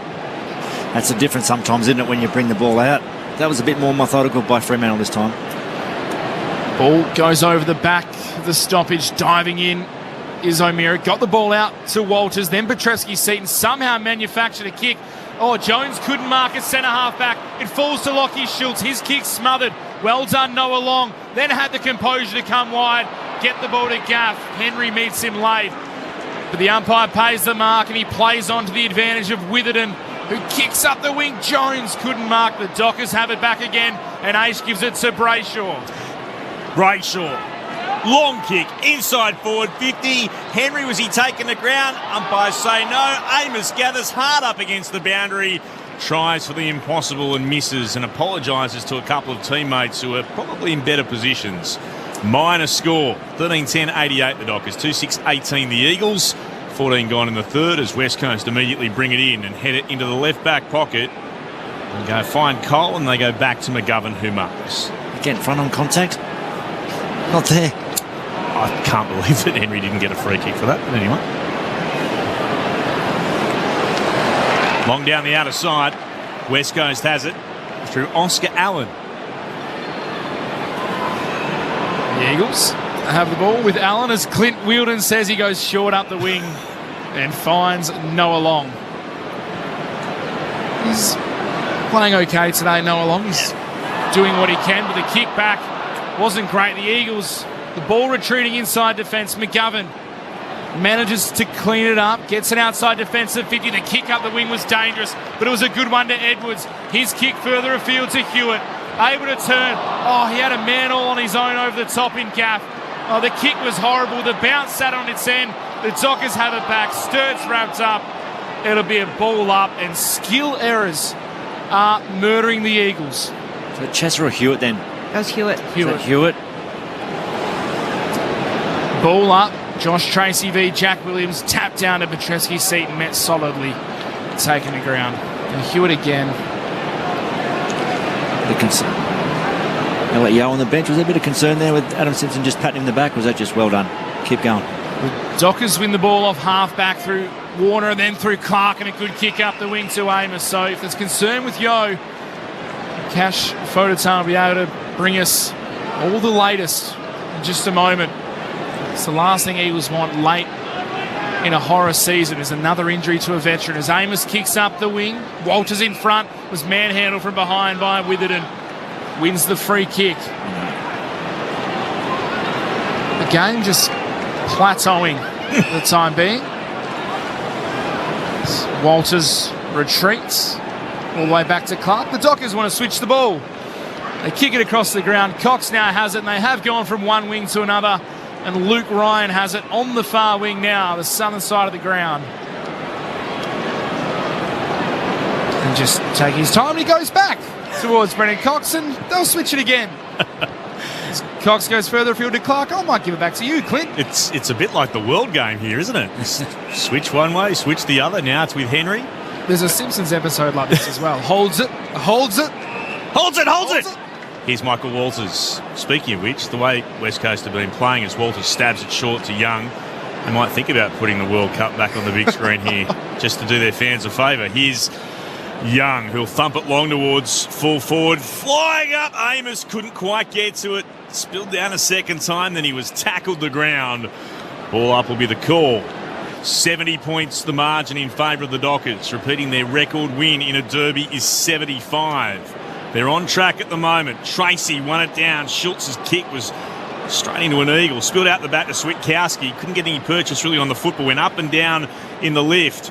Still there to be won. Tracy tries to gather. Cole is lurking, or Kelly rather, and looks to tackle him. Got some support from Yeo. Still deep inside the forward 50 of Fremantle.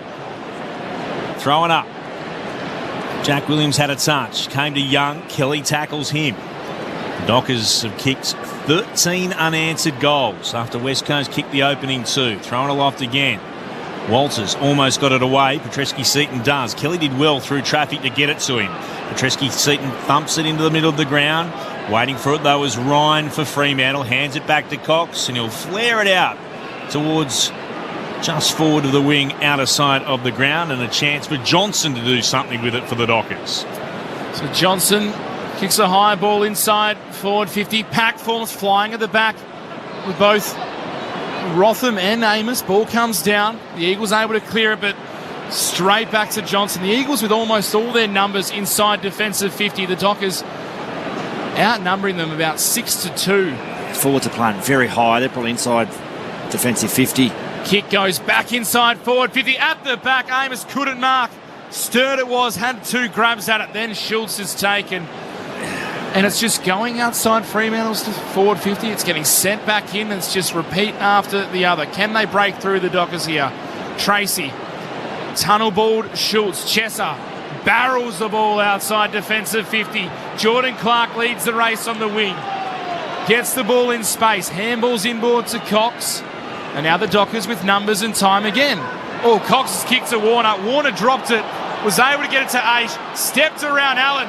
Runs to 50. Sets his sights on the goals. Oh, James Aish.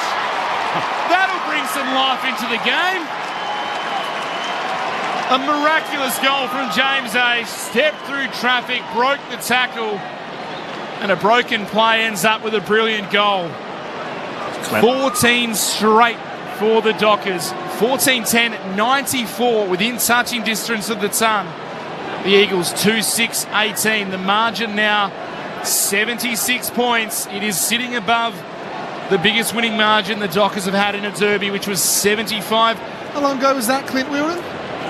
Back in 2010. 2010. Derby 32, back in the days of Subiaco Oval. House of Pain. He's an elite kick, James Aish. Different role the last few weeks with Hayden Young going back through the middle. He's had to go to half-back, not his normal wing role.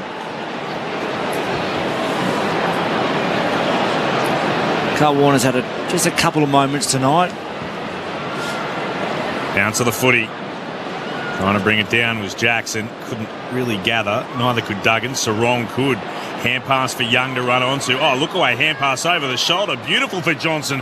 51 out from goal. Johnson sends it towards the big sticks, but he misses to the right-hand side. Certainly got a good kick on him. 14-11-95, 2-6-18 Freo over West Coast. We head into time on in the third term. Duggan has it deep in defence for West Coast. Kicks it wide to Rotham. Caleb Sarong, 25 disposals, leading all comers on the ground. Could he go back-to-back with two Glendinning Allen medals in the 1 year as the Eagles kick to the wing? Aish in front, can't mark this time. Jones, good handball over the top for the Eagles. Chesser, taken in a tackle by Young. Somehow got it to Williams. Williams just threw it out. Umpire says play on. Johnson taking a Noah Long tackle. Got his handball out towards Aish. Now out to Sarong. Another possession. Kicks up the line, looking for the marking Amos. Couldn't take it on the full. Took it on the half volley. Taken to ground. Ball up. 21 minutes played. Third quarter. 77-point margin the way of Fremantle as the ball goes back up and pops down to the bottom of the pack. Cripps got a hand pass out. Duggan couldn't gather. Johnson can. Hand passes in tight areas to Jackson. Worked it on to Brayshaw. Kicked towards Corbett, right half forward. Lost it. And was able to work it out again towards Walters. Gave it to Switkowski. Now to Amos. Amos goes looking for full forward. Yo, good diving mark. Sturt was with him. Yo marking defensively for West Coast. They've repelled this 4-0 forward. Yo's kick is out towards Cole. The kick was precise. Cole couldn't mark but had time to regather as Schultz slipped over. Got it to Long, then to Gaff. Not a great hand pass back to Long, set upon by Frederick. Schultz picks it up for Fremantle. Got a hand pass out somehow to Cox. Petreski-Seaton gets him. Cox dropped the ball on the boot. It grubbed back towards Aish. He's tackled, got a hand pass free. Through the legs of Clark. He has the turn. Pressure came from Witherden. He did well. Came to Petreski-Seaton. Kicks the Eagles into the right forward pocket. Allen up against Pearce. Allen sockers it towards goal. Gathered by Jones. No, it's a free kick. West Coast thought it was a goal, but the free kick is against Oscar Allen in the contest. Kicking in danger, I think, this play. Is that what he was signalling umpire Nathan Williamson? And it will come back to be taken here by Warner, who has it deep in the left back pocket. The ball goes outside defensive 50. The Dockers taking it ground. Shane Curry, you've seen the replay? Below the knees? Yeah, dangerous act of kicking.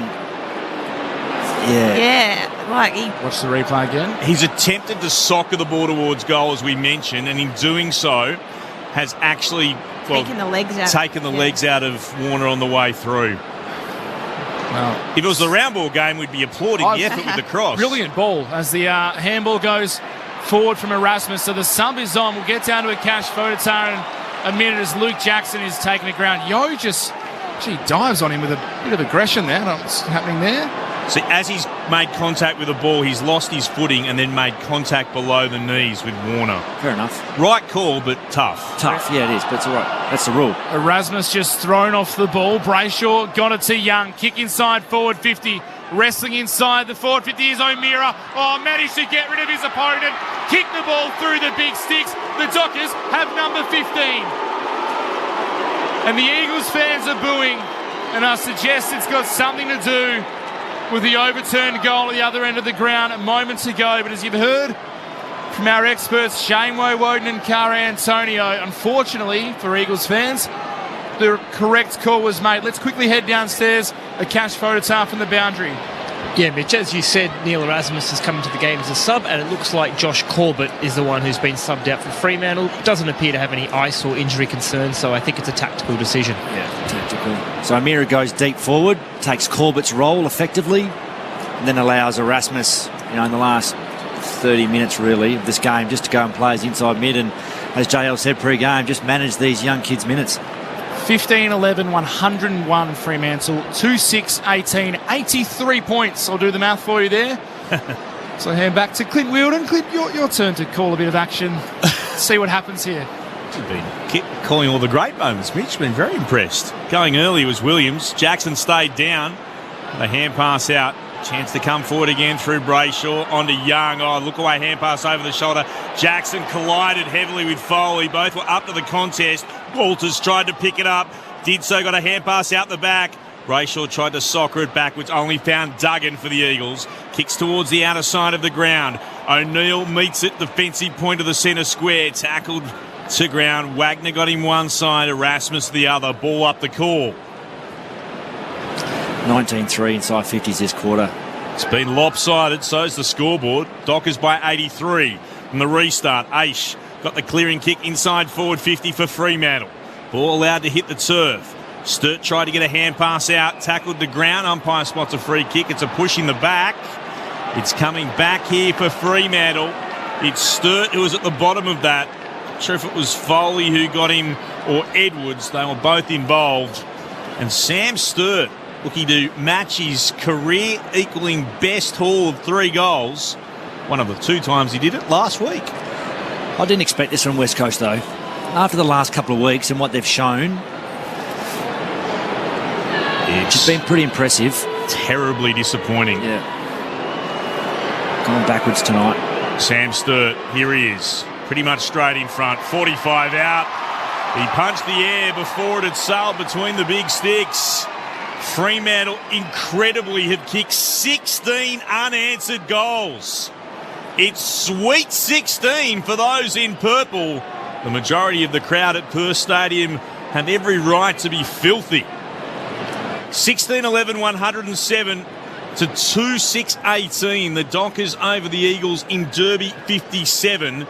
It's a bit closer at the MCG. Carlton lead by 4 points over Melbourne. 31 gone in the final term, and England have hit the front against Colombia. A goal in the 75th minute, and it's come from the boot of Russo.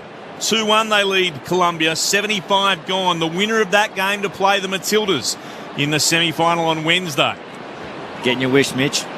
No, we just beat England. That's what we do. The ball goes back up in the middle. Kelly's handball sharked by Jackson. Wheels out of traffic. Goes back to Clark. Handball over the top to Young.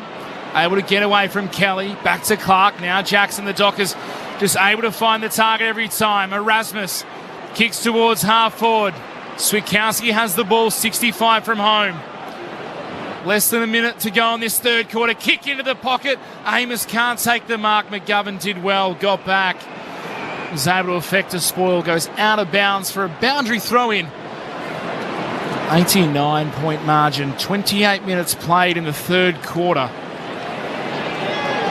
The Dockers look like they're holding on to their biggest ever Derby victory as Jackson tries to tap it out of the ruck. Erasmus comes in. Dispossessed. Duggan slaps the ball outside defensive 50 for the Eagles. Pearce worked Allen under the ball, took the mark, sends the Dockers back inside forward 50, and Erasmus takes the mark 45 metres out from goal, almost directly in front. The Blues, by the way, have won their 8th straight game, up by 4 points over the Demons, 9-6-60 to 8-8-56 full time. Just really well set up again. The Dockers, great strong mark from Pearce, lowered the eyes and was able to hit up Erasmus. Hasn't kicked a goal this season. Neil Erasmussen has just one for his career. To push the margin out even further on the stroke of three-quarter time. The sub pumps it through, pumps the fist, and the Dockers come from everywhere. They are annihilating the Eagles here in Derby 57. It might not be the Demolition Derby of 2000, but on the scoreboard right now it certainly is as we hit three-quarter time. The Dockers 17-11, 113. The Eagles 2-6-18, a 95-point margin. Clint Wheeldon. There has only been in Derby history one margin of more than 100 points. West Coast in Derby 11 won by 117 points over the West Coast Eagles. That was, for those who like to play along with these things, Justin Longmuir's first Derby. Yeah. It's a long time ago with respect to everybody, but that's the only time that there's been a three-figure margin put on. We're looking like that could be the case right now, because at three-quarter time, the Dockers 17-11, 113 to West Coast 2-6-18. Fremantle's lead 95 points. The goal kickers 4 to Schultz, 3 to Amos, 3 to Sturt. Singles Johnson, Frederick, Erasmus, Aish, Walters, Jackson and O'Meara. For West Coast, who haven't kicked a goal since the 15-minute mark of the opening quarter and kicked just one behind in the third term, their goal kickers Allen and Kelly. It's an absolute shellacking in Derby 57. It's all about how much can the Dockers win by. Repeating that other score, the game just finished. Carlton by 4 over Melbourne, 9-6-60 to 8-8-56. The Blues by 4 points. Wherever you're listening on ABC Radio, Sport Digital, and every game of the 23 season streamed on the ABC Listen app. Thanks to ABC Sport, this is Grandstand AFL. ABC Listen. A Russian chef marches on Moscow. The Thai military attempts to hold on to power and prop up an oddball king. And an American ex-president stores classified documents in a toilet and a ballroom. Those plans all backfired, didn't they? I'm Matt Bevan. Join me for a new season of the podcast, If You're Listening, helping you make sense of major news events shaping our world with new episodes weekly. Hear it right now on the ABC Listen app. Grandstand AFL. Now streaming every match on the ABC Listen app. Look for the AFL button. Sturt puts it into the right forward pocket. Duggan got 2 fists to it. Spilled down to Schultz. Oh, Schultz! From the absolute top shelf, he's been able to float it through for a major. Lockie Schultz, as good as you're likely to see. That's his fourth. Erasmus just thrown off the ball. Brayshaw got it to Young. Kick inside forward 50. Wrestling inside the forward 50 is O'Meara. Oh, managed to get rid of his opponent. Kick the ball through the big sticks. The Dockers have number 15. Sturt tried to get a hand pass out. Tackled the ground. Umpire spots a free kick. It's a push in the back. It's coming back here for Fremantle. It's Sturt who was at the bottom of that. And Sam Sturt looking to match his career-equaling best haul of 3 goals. Sam Sturt, here he is. Pretty much straight in front. 45 out. He punched the air before it had sailed between the big sticks.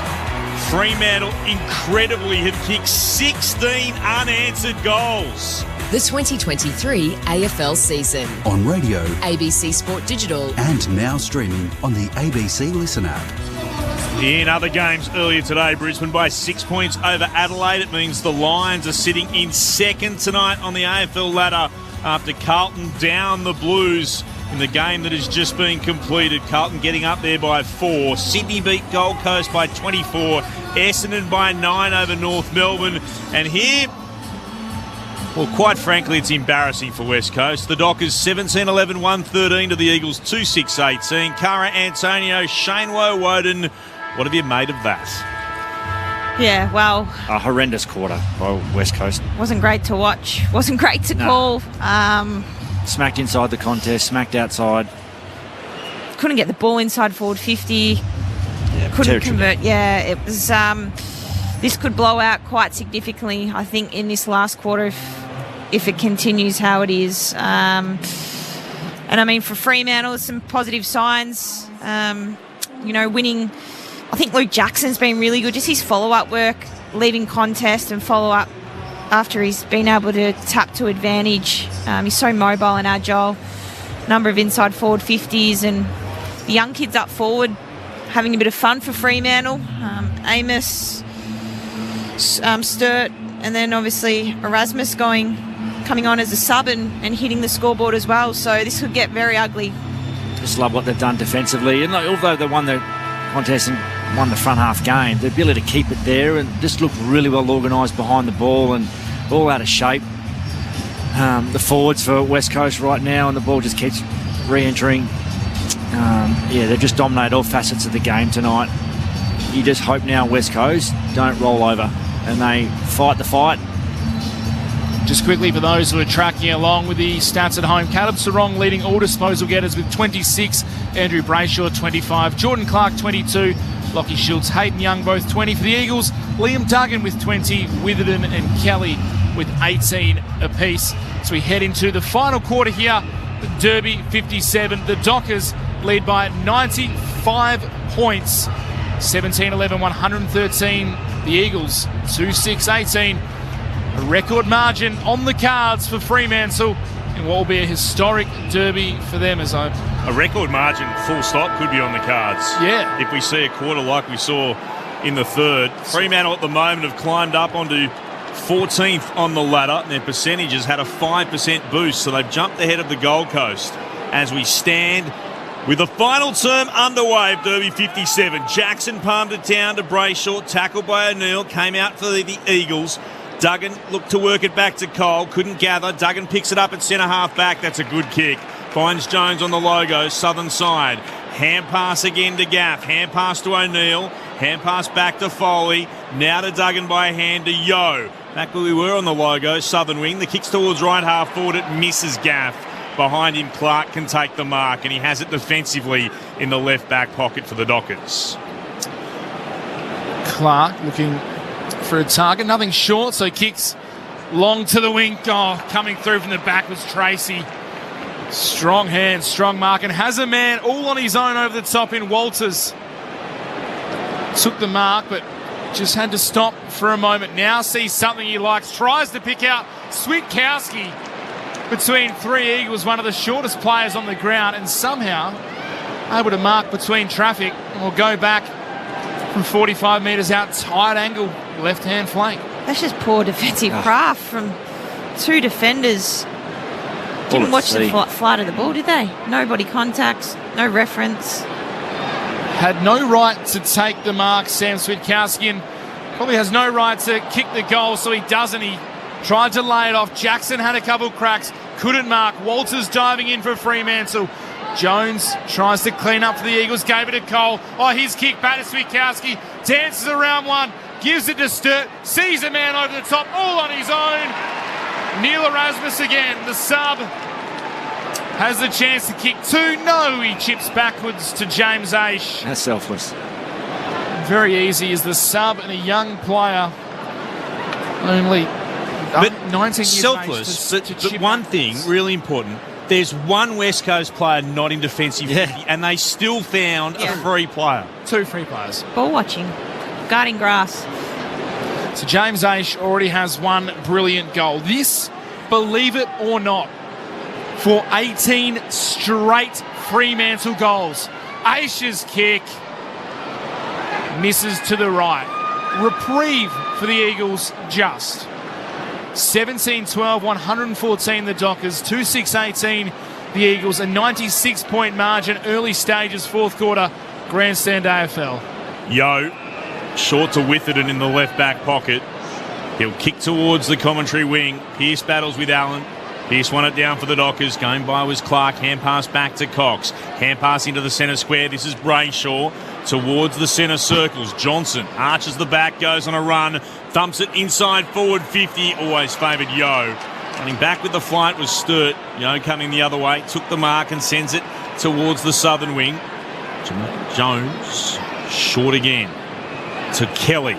Kelly fires the ball to Cripps. Marks and turns quickly towards right half forward. Here's a chance for the Eagles. Darling into the right forward pocket. Allen But they're going to make it tough for him. He could not be any wider if he was in the front row. We've got a full ground chain all the way. He's going to start beyond the boundary with almost no daylight to look at. He'll be kicking from 35 out. Oscar Allen, he kicked the first of the night. The Eagles kicked the second. Freo kicked 17 unanswered. Allen can't end that run. He misses a minor score. 2-7-19. That's West Coast. 17-12, 114. That's the Dockers. 4 gone in the last.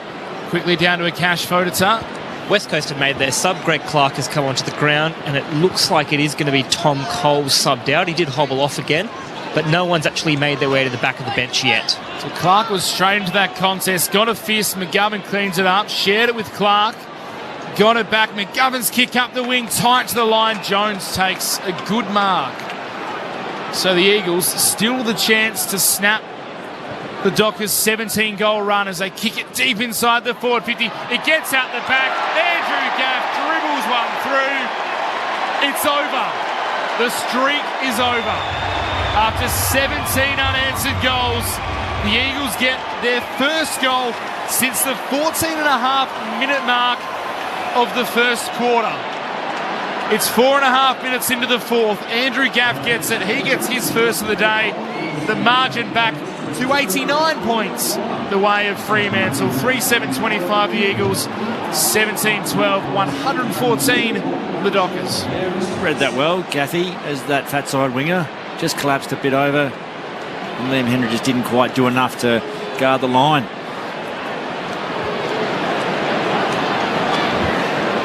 Oh yeah, kicked the shin of Lockie Schultz. Ow. Oh yeah, that's nasty. It's Cole. Yeah. 2 minutes to play, regulation time, and England lead Colombia 2-1. The Women's World Cup quarter-final. The winner of that game to take on the Matildas. The Dockers will get a free kick taken high here. Jackson. And he'll have it just on the commentary edge of the centre circles. Plays on by hand and running by it. Clark receives it. Kicks to a big packet full forward. Frederick flew up from the side. Couldn't get there. Came down to Witherden. Rode the tackle. Got it out to Kelly for the Eagles. And now to Jaden Hunt. Moves it to Foley in the right back pocket. His kick is towards Allen. He flew, couldn't mark. Turns, goes back to Gather. Looks to break a tackle, then hand passes backwards. Only Henry was there. Took it for the Dockers. Gave it on to Young. Worked it to Tracy in the middle of the ground. Intercepted by Kelly. Hand pass out the side. Clark was involved. Then to Gaff. To O'Neill. Fires it short. And Jones marks on the outer edge of the centre square. Jones plays on through hands to Clark. Then to Hunt. Chips over the top to Allen. Wants to go for a run with it. Kick into the pocket. Looking for Hewitt. Just couldn't quite get to him on the full. Bounces off hands, out of bounds for a throw-in. 45 metres around from the Eagles' goal as we see Tom Cole on the big screen getting ice strapped to his right ankle. Not good news for the Eagles.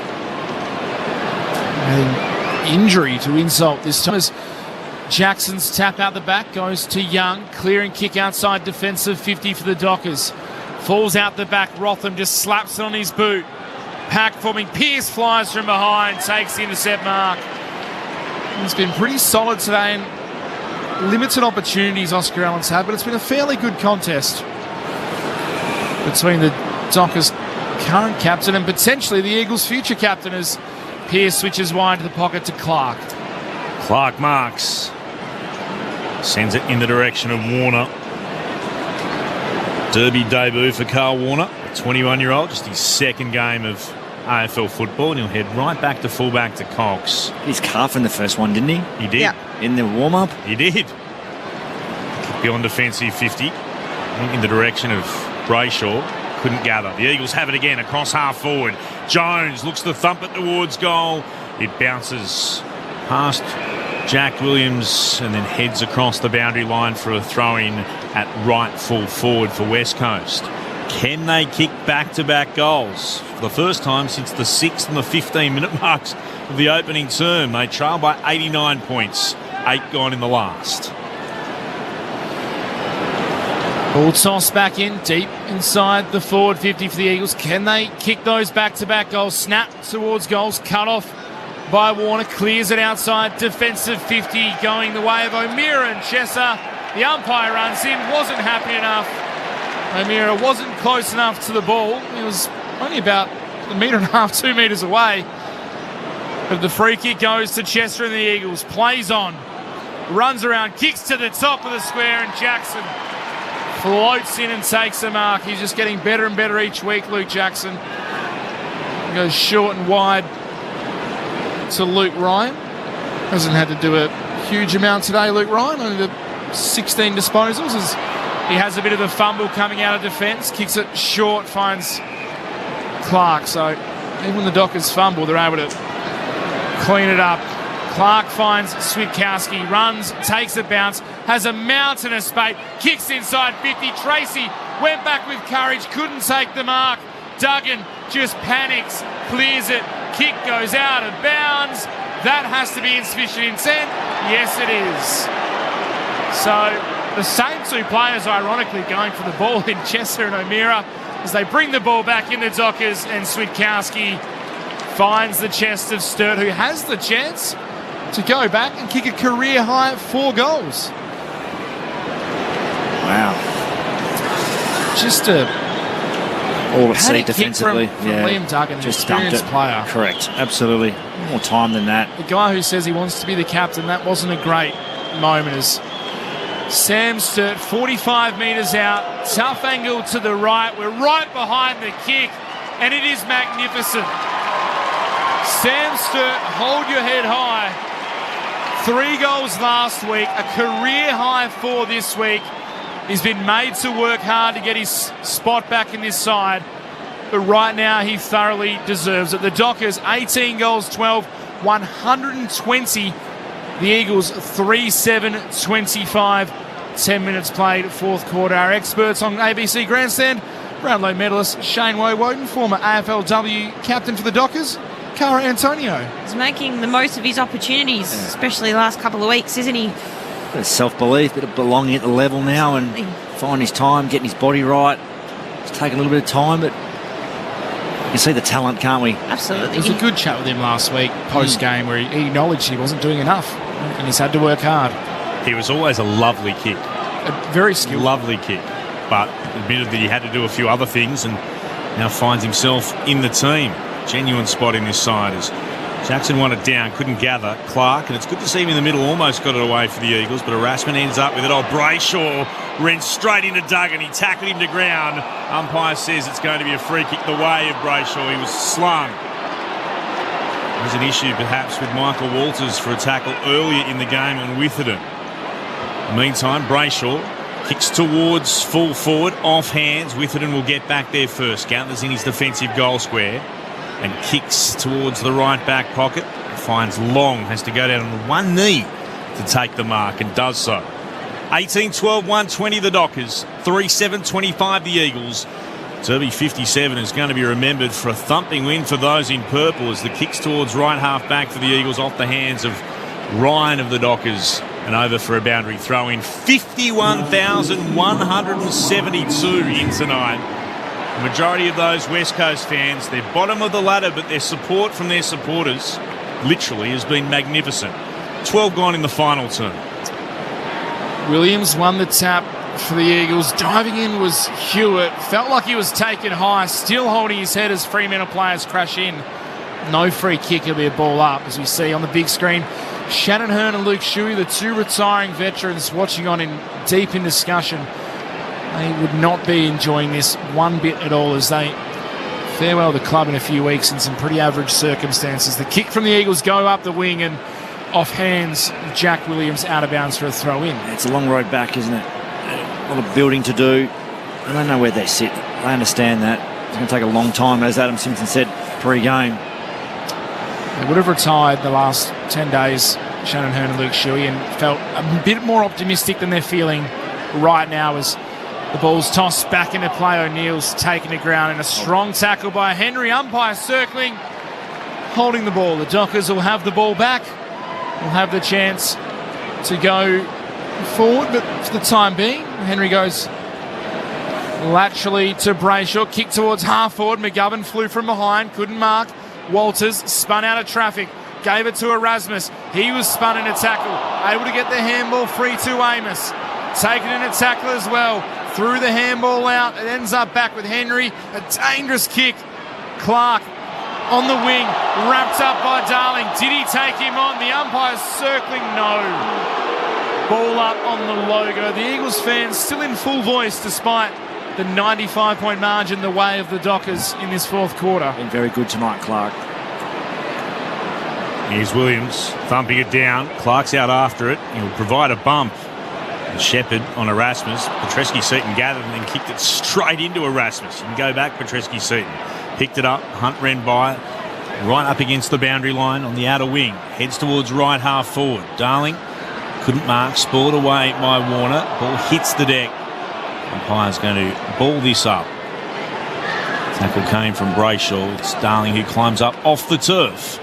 Right half forward for West Coast. The Dockers by 95 points. Their biggest ever win was 75. They've never won by 3 figures. There's only been one 100-plus margin in Derby history as Fremantle head to the outer side of the ground again, and the ball's across the boundary line from Sarong's kick. They should get there. They should. It will be a throw-in just forward of the wing. 14 minutes gone in this final term. Grandstand AFL from Perth Stadium. Clint Wilton alongside Mitch Turner in commentary. Williams flew high over the pack, couldn't get a clean tap. The Eagles, though, did well through Petreski-Seaton, sold the dummy, kicks it to a one-on-one. Darling in front, but well done. Carl Warner outsides from behind, but got a fist in, and as for the time being is manning up on Jack Darling, was able to knock it out of bounds.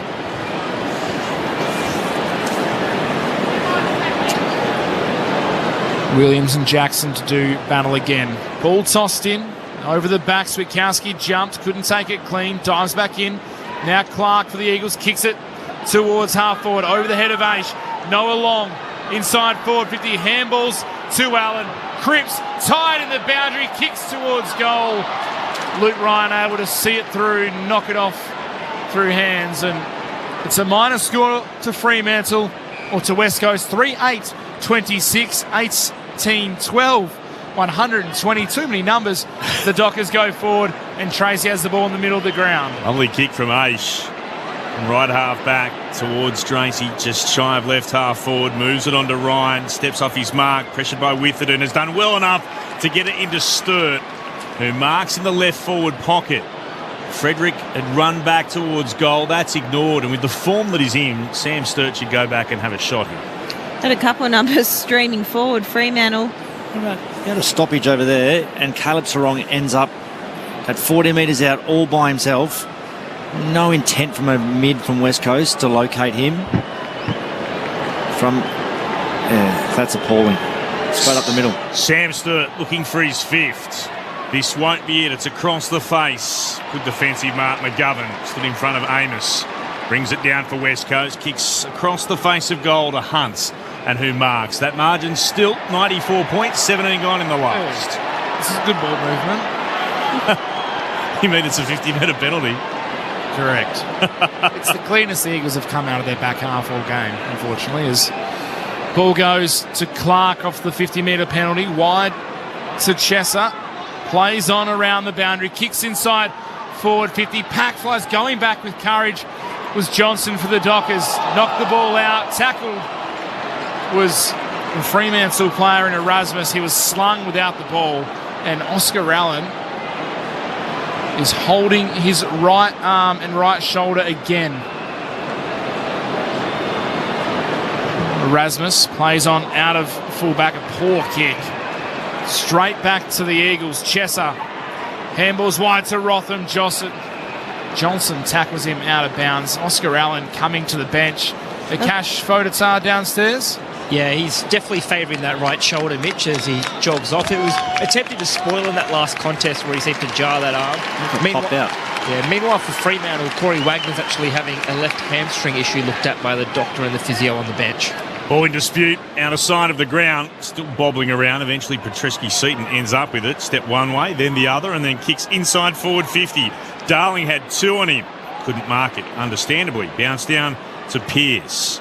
Went back by hands at Aish in the long sleeves and then goes beyond defensive 50. Spit it out, Clint, to Frederick, who marks it right half back.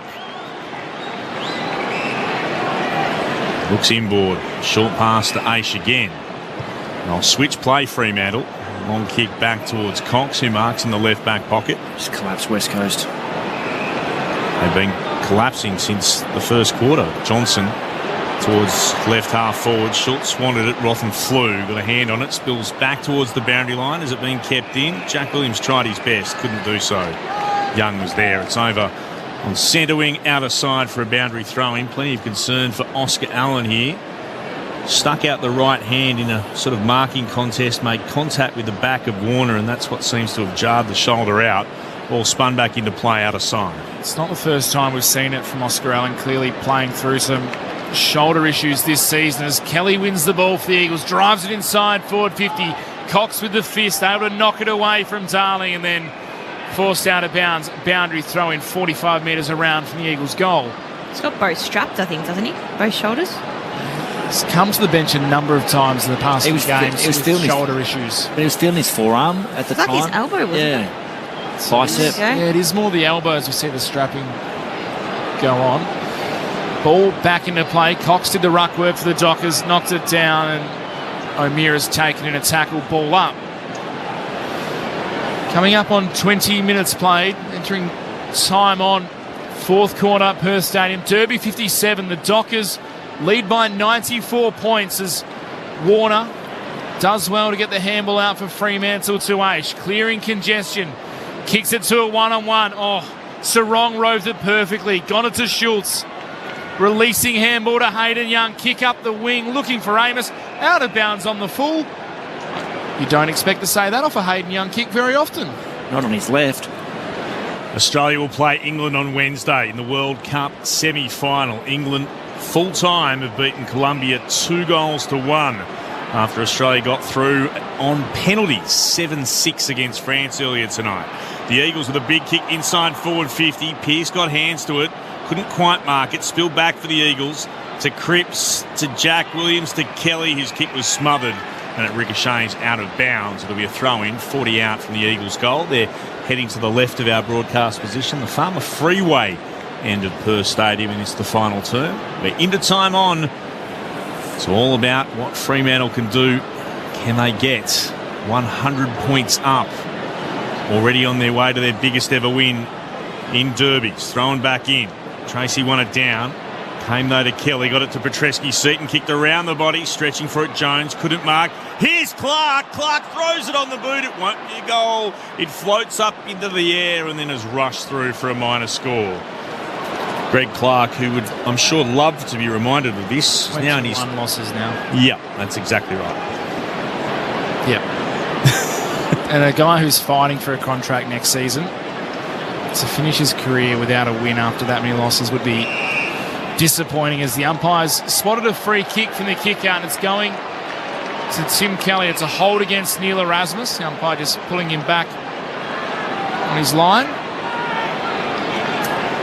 Tim Kelly has the ball just forward of centre wing. Tries to take something off the kick. Was looking for Darling. Ryan works him under it. Warner got across, knocked the ball out of bounds. It was shaky early, but he's come into his own a little bit, Carl Warner, as the game's gone on. Certainly has. Ball to be tossed back in. 40 metres out from the Eagles' goal. Tracy v Darling. Tracy knocked it down. Ricocheted off Young. Kelly through traffic was brilliant. Got it to Hewitt. Snap is smothered. Trying to kick it towards goal. Tracy knocks it to Johnson out of bounds. Ball in 30 metres around from the Eagles' goal now. Tracy and Darling will go at it again. Ball back into play. Tracy tried to just smash it out of congestion. Coming through was Long. Wild shot. We've seen him kick those goals before, but not on this occasion. Noah Long. Ball is out of bounds on the full. So 18-12, 120 the Dockers, 3-9-27 the Eagles, 93 points, 23 minutes played in the fourth quarter. Can Fremantle get to the 100-point margin? Need a goal and a bit. They're down the outer side through Pearce, who's on the run. He moves it to Frederick, who cuts inboard. in the centre square, just shy of the attacking edge of Switkowski, who marks. Plays on to Young, sends it inside forward, 50. Now, Alex Pearce slipped over, but that was fine for Fremantle because right behind him was Lockie Schultz. If there's an example of queuing up for it, I can't think of a better one. Absolutely. A handful would be nice for him. Not too sure what Alex Pearce was doing floating into the forward line. Just wanted went a piece surging piece down of the it. other wing. Hop 45 out there and Hasn't kicked a running goal back. this year, Alex Pearce, and he wanted one. Might have had one if he hadn't slipped over. Lockie Schultz has got 4 goals. Lock the medal. Kicks on goal from 45 out. Schultz has got 5. It's a crushing win for Fremantle in Derby 57. A humiliating loss for the West Coast Eagles. That margin is now 99 points. The Dockers are 19-12, 126. The Eagles 3-9-27. And it's almost as bad as they've played all year, West Coast. Just end-to-end footy. Chip their way through. From the goal line. Yep. Like deep in D50. Right. Just uncontested marks. Let it and then Switkowski just let it unfold. West Coast Eagles defenders folded back and Schultz was able to lead up at the footy.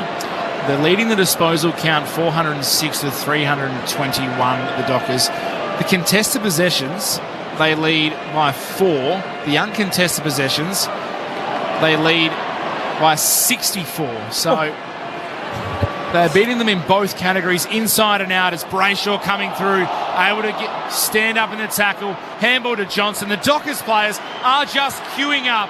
Walters is standing at forward 50 on the paint. He had an age, an eternity.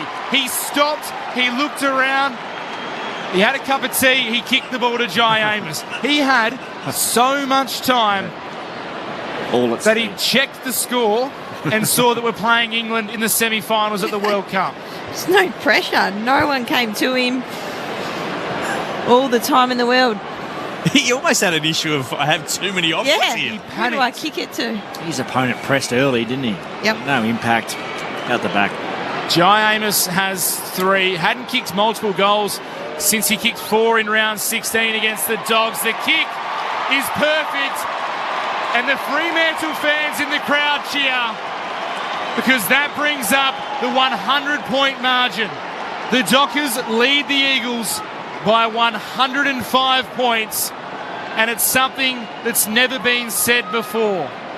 20 goals, 12, 132 the Dockers, 3-9-27 the Eagles.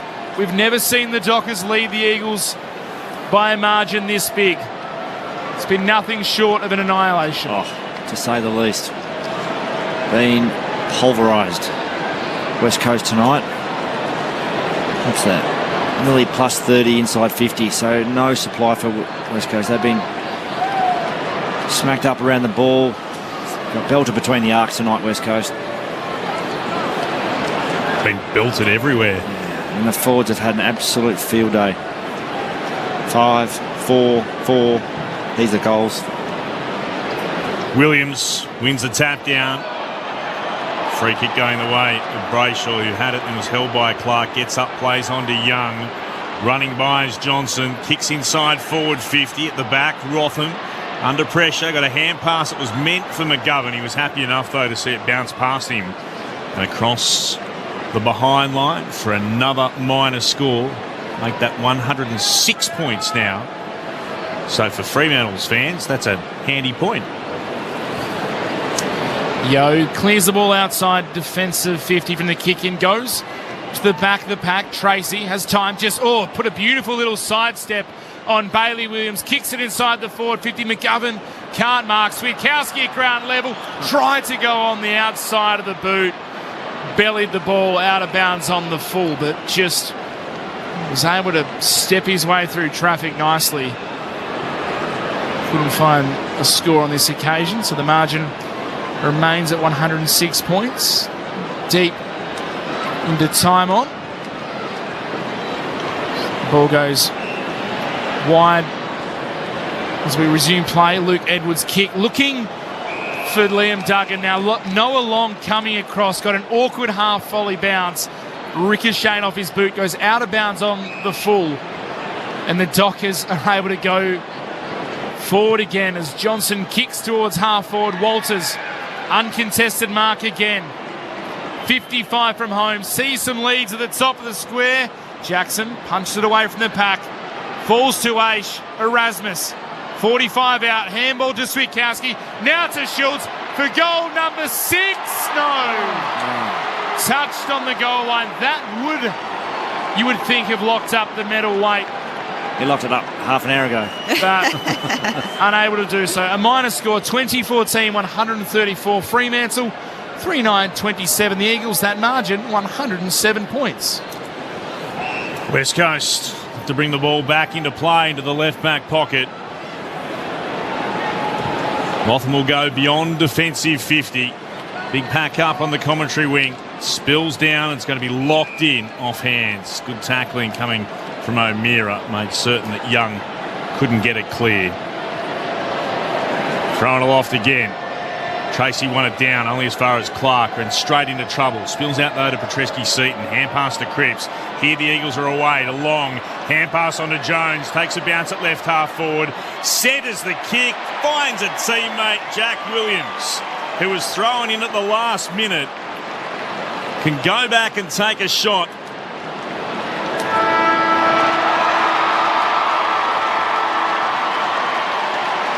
Derby delight for Fremantle. The Dockers' biggest ever win in a Western Derby. It's just about the margin. Currently sitting on 107 points. Jack Williams for West Coast steers it through for just their 4th goal. But they've been thumped in another dark day for the Eagles. Fremantle win Derby 57 by 101 points. Their biggest ever win against their arch rivals. And the West Coast people struggling to find the Dockers theme song. It's been that sort of a day. 5 straight wins now in derbies for Fremantle.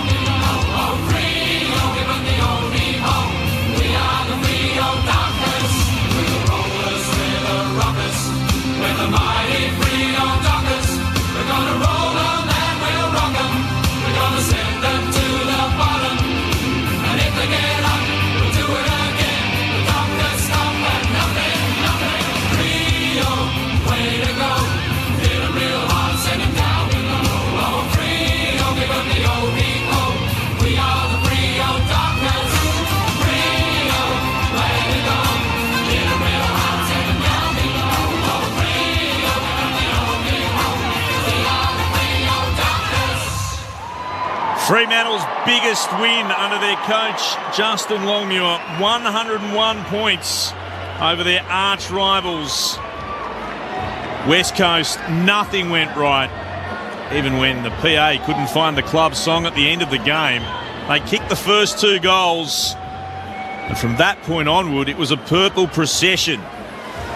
Fremantle kicking 17 unanswered before eventually winning 2014-134 to the West Coast Eagles 4-9-33.